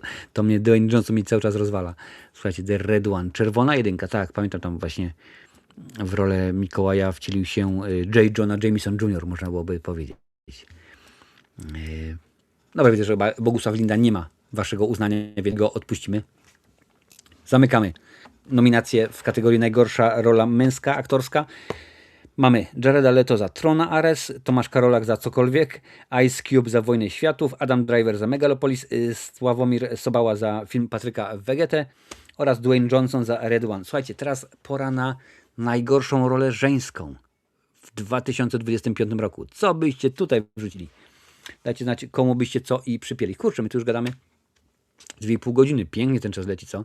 A jak zacząć nowy rok live'em, to od razu takim długim, z przytupem, żeby rzeczywiście było grubo. Przypomnę, że dzisiaj jesteśmy na Kiku, Facebooku, LinkedIn, YouTubie, Twitchu oraz Twitterze, więc bardzo, bardzo mocno.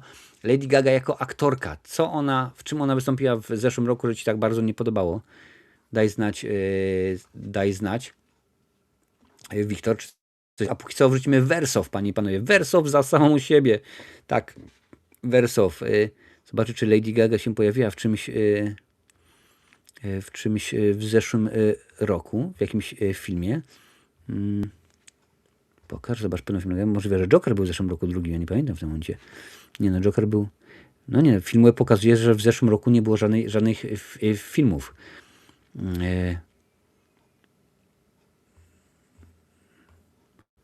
Zobaczmy, kiedy jest premiera tak szybko, czy to jest pokazane, kiedy była premiera tego Jokera. Joker. No nie no, polska premiera Jokera 2 było 4 października 24, więc nie ma takiej opcji.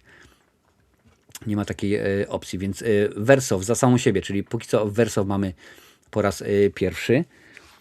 Zobaczymy, jak to będzie. Oczywiście mowa o filmie Fritz i Wersow, coś tam, co mówiliście wcześniej. Ten film w ogóle jest nominowany do najgorszego filmu roku. Przypomnę, Czerwona Słonia, ale tam aktorka taka była bardzo nieznana. Śnieżka, tam rzeczywiście mieliśmy znane aktorki. Koszmar minionego lata, Fritz i Wersow, Tron Ares, Avatar 3, Until Dawn, G20 i FNAF. Także... Aha, w trzecim sezonie Wednesday, ale to będzie. No to jeżeli ten trzeci sezon jeszcze nie był jeszcze, nie było premiery, to jak najbardziej nie. Ale tutaj skoro pojawiło się Wersow, tutaj jest jeszcze przez Adalet wrzucone, przez Lulu, przez Krugera, także jak najbardziej Wersow za film Fritz i Wersow. Ok, dobra. Lecimy dalej. Bella Ramsey za The Last of Us sezon drugi. Także dajcie znać, czy Bella Ramsey jak najbardziej to jest coś, rola, która się wam nie podobała, bo to akurat nie oceniamy osoby, tylko jak najbardziej rolę, która się pojawiła. Dobrze, że to jest ale Wednesday, z tego co się kojarzy, to chyba będzie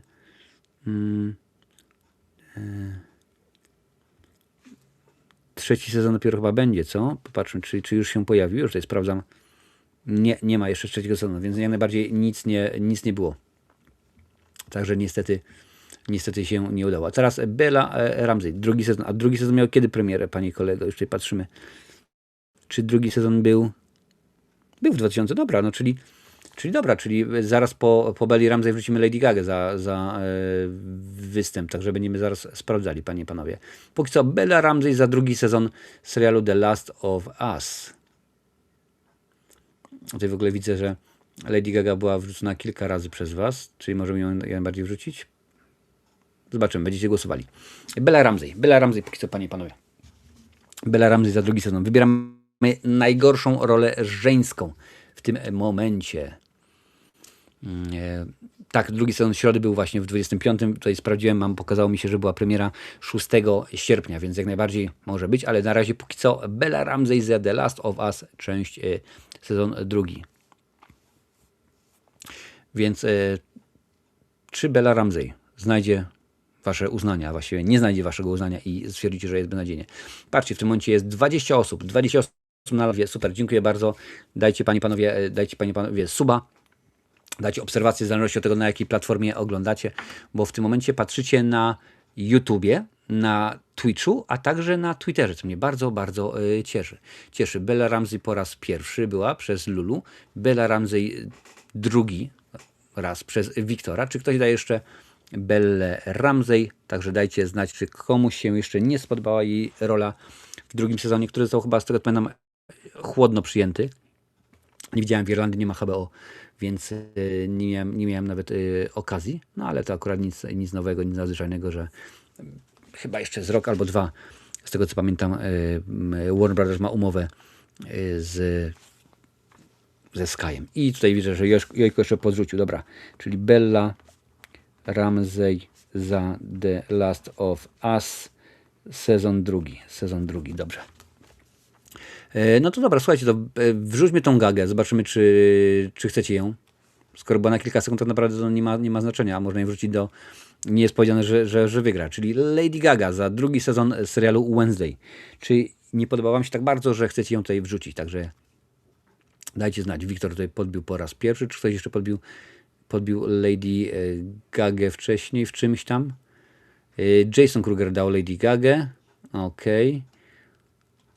Czyli mamy po raz pierwszy, po raz drugi, czyli jeszcze jedna osoba Lady Gaga nam podbije i będziemy wiedzieli, że tak jest. No okej, niech będzie Gaga. I Jurek Piechota podbił, także Lady Gaga, Wednesday, sezon drugi. Dobra, czy kogoś byście chcieli jeszcze tutaj na tę listę wrzucić? Przypomnę, że mamy w tym momencie Wersow, za Fritz Wersow, Bella Ramsey za The Last of Us sezon drugi i Lady Gaga. Słuchajcie, ja bym podrzucił, bo czemuż by nie. Taki film był, panie i panowie, Śnieżka, Królewna Śnieżka. I pamiętacie, tam była taka aktorka, nazywała się Gal Gadot. Wystąpiła w tymże filmie. Co myślicie o tym, ażeby była Gal Gadot za rolę w filmie Śnieżka? Co wy na to? Także zobaczymy, za chwilę damy pomysł Wiktora. Póki co, panie i panowie, Gal Gadot za film Śnieżka. Jak wam się to ubiera póki co? Tak patrzę, czy coś tutaj jeszcze rzeczywiście jest. Najgorszy serial Ironheart, no ale to wiadomo. I Wiedźmin. Czyli teraz, czy Gal Gadot za Śnieżkę powinna trafić na listę nominowanych? Bo to jeszcze oczywiście nie jest rola główna, ale zobaczymy. Gal Gadot od Jajkowskiego, od Jasona i od Adalet, czyli Gal Gadot Śnieżka. Tutaj widzę, że jeszcze Jurek podbił i tak dalej, ale to zaraz zobaczymy, bo tutaj widzę, że Wiktor wcześniej dał Kamilę Urzędowską za ministrantów. Co wy na to? Czy to rzeczywiście jest? I potem będziemy za Śnieżkę również Rachel Zegler, bo tutaj widzę, że podbita już była 2 razy. Więc póki co Kamila Urzędowska za ministrantów. Także dajcie znać, jak to sobie widzicie, jak to rzeczywiście się zapatrujecie na to, czy Kamila Urzędowska powinna być również nominowana w kategorii najgorsza rola żeńska.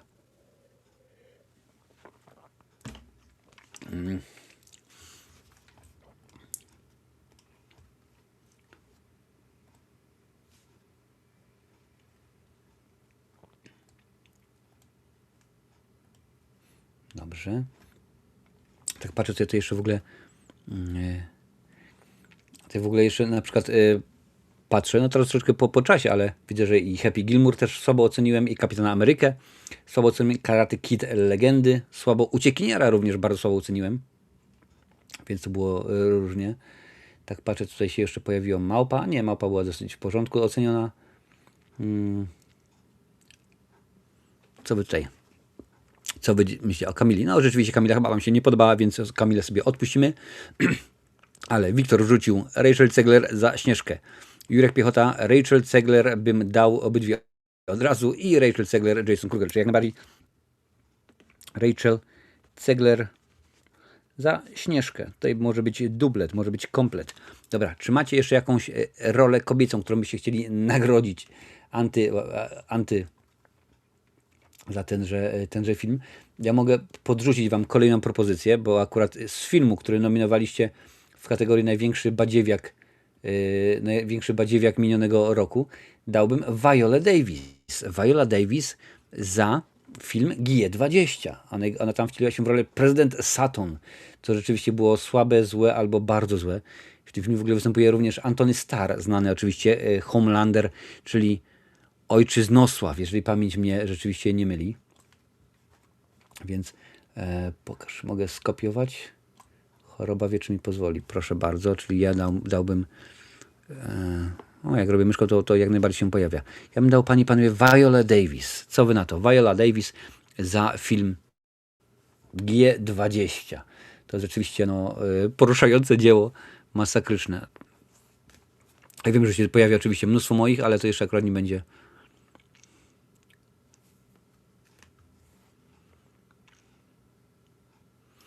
Czy można jeszcze dodać propozycję najgorszych filmów, bo spóźniłam się. Chciałabym zaproponować fix, czyli na naszych reakcjach. I mamy najgorszych filmów. Najgorszych filmów mamy 13. Zobaczymy zaraz. Matylda Lutz za Czerwoną Sonię. Tutaj ktoś jeszcze wcześniej wrzucił też Matyldę Lutz. Czyli tą za Czerwoną Sonię. Zobaczymy. Czyli na razie Viola Davis, czyli Viola Davis za G20. Więc zobaczymy, panie i panowie. Później zastanowimy się nad tą kobietą z Czerwonej Sonii, jak to ładnie napisaliście wcześniej. Także zobaczymy, jak to będzie wyglądało. Tak sobie patrzę, jak tutaj się w tym jeszcze G20 pojawi, tam jakiś Ramon Rodriguez, Clark Gregg, czyli agent Coulson, tak? On nam się rzeczywiście pojawił. Anthony Anderson też w tym filmie wystąpił, on gra chyba męża właśnie, pani prezydent.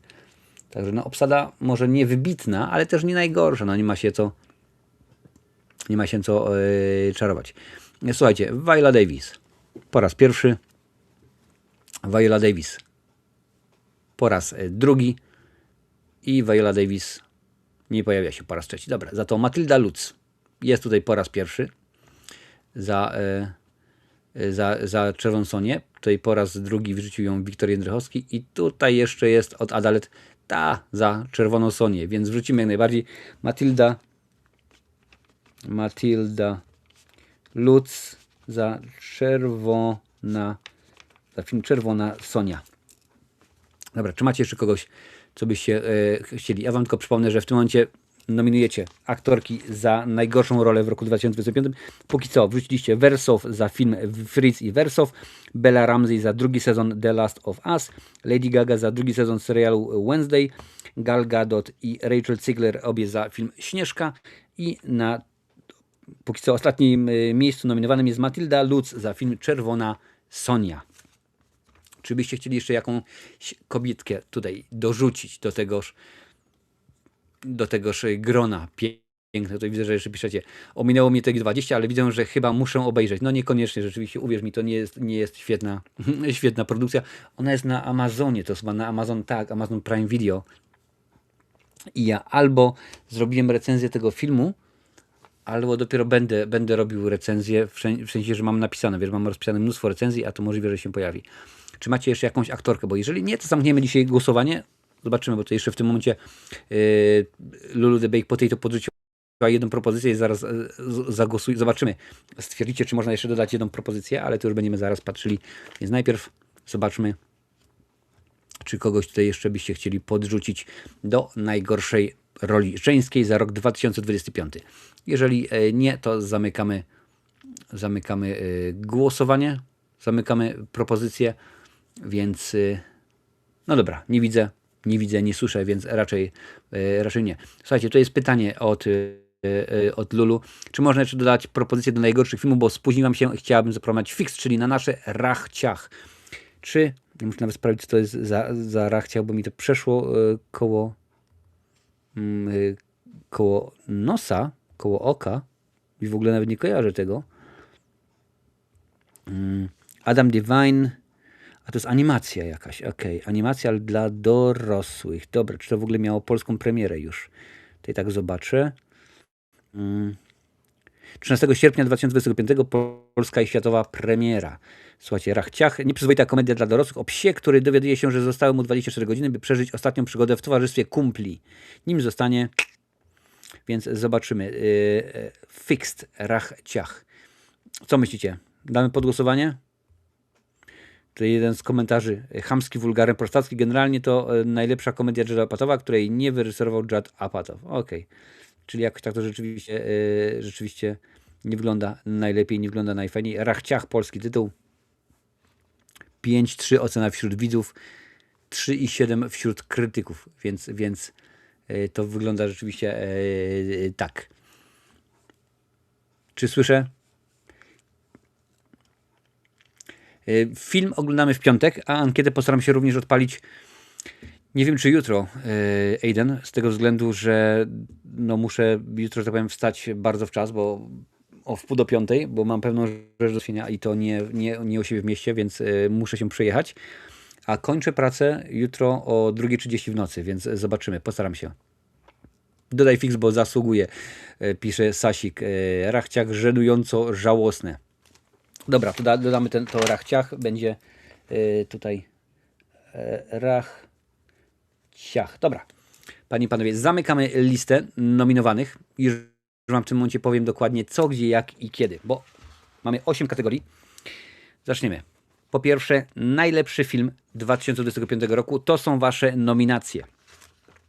była tylko jedna, przypomnę, tylko jeden wymóg. Film musi mieć swoją premierę, film albo serial musi mieć swoją premierę pomiędzy 1 stycznia 25 a 31 grudnia 25. Polską premierę, przypomnę. Takie filmy nominowaliście. Zniknięcia, Superman, Grzesznicy, jedna bitwa po drugiej, Frankenstein, Nosferatu, Ballerina. Muszę sobie tutaj przewinąć. Ballerina, F1, Bugonia, Lilo i Stitch, Thunderbolts, Żywy czy Martwy 3, Sisu, część druga, Together, Wielki Marsz, John Candy, Lubię siebie, Nikt 2 i Miki 17. Jeżeli chodzi o najgorsze filmy z minionego roku, takie produkcje nominowaliście.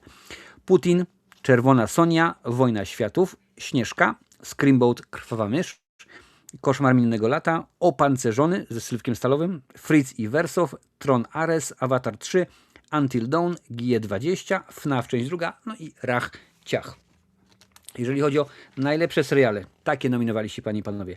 Witajcie w Dery, Studio, Dojrzewanie, Heweliusz, Peacemaker sezon drugi, a także Task oraz pierwszy sezon serialu Pitt, The Pitt. Jeżeli chodzi o najgorsze seriale, nominowaliście Ironheart, 4 sezon Wiedźmina, a także Obcy Ziemia. To ja dopisałem od siebie.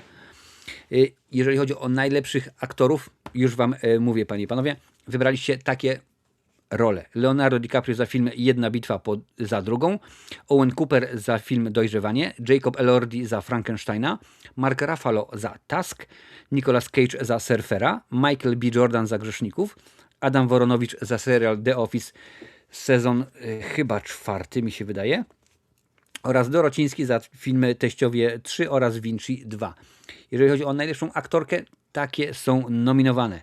Sophie Thatcher za Towarzysza, Kerry Russell za Dyplomatkę oraz Amy Madigan za Zniknięcia. To tylko 3 nominacje.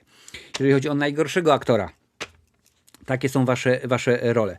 Jared Leto za film Tron Ares, Tomasz Karolak za Całokształt, Ice Cube Wojna Światów, Adam Driver Megalopolis, Sławomir Sobała za Putina oraz Dwayne Johnson za Red One. Najgorsza aktorka, proszę bardzo, Wersow za film Fritz i Wersow, Bella Ramsey, drugi sezon serialu The Last of Us, Lady Gaga za drugi sezon serialu Wednesday, Gal Gadot oraz Rachel Zegler za Śnieżkę oraz Matilda Lutz za Czerwoną Sonię. Ankietę wrzucę, postaram się wrócić we środę. Będzie głosowanie przez 2 tygodnie. Oczywiście na wszystkich moich mediach społecznościowych wrzucę link, będziecie mogli głosować. Będzie można oddać tylko i wyłącznie 1 głos w każdej kategorii, więc to będzie od was zależało. I 1 lutego ogłoszę, tak, kto dostaje, zresztą jak sami przyznaliście, sami wymyśliliście nazwy, brązowego Marcina w kategorii najgorszy albo złotego Marcina w kategorii najlepszy. Millie Bobby Brown za Stranger Things nie była nominowana, nie wrzuciliście jej pod głosowanie. Nie wiem za bardzo o co chodzi. Tam, z tego co pamiętam, za Stranger Things tylko była poddana pod głosowanie Sadie Sink i też nie znalazła waszego uznania. To Witajcie w Dery był dobrym serialem. No to będziesz miał, Aiden, szansę, żeby jak najbardziej to wymyśleć, także jak najbardziej zobaczymy, jak to wszystko wyglądało. W przyszłym tygodniu, tak, widzimy się już. Ankieta się pojawi, to będzie na osobnym serwerze, ale po prostu na YouTubie, w dziale społeczność będzie link.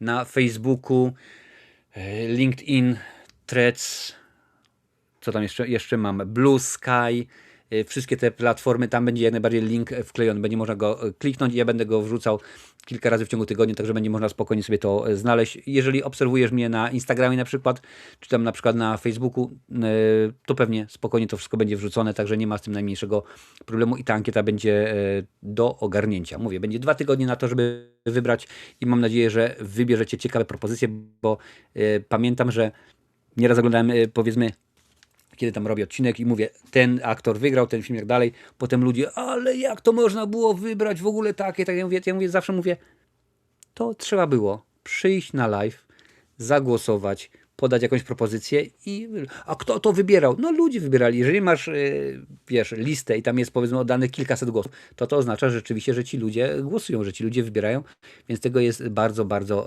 dużo. Dziękuję również. Było naprawdę mi niezmiernie miło. Widzimy się w piątek na kanale Marcinowe Recenzje Ekstra. Będziemy oglądać film. Co? To już zobaczymy. W sobotę rozpoczynamy nowe granie, więc jakąś grę sobie wrzucimy, a w niedzielę za tydzień widzimy się, żeby pogadać o tym, co tam w Formudzie, co ciekawego i fajnego się wydarzyło. A z mojej strony w tym momencie to wszystko. Dziękuję bardzo. No i widzimy się za tydzień.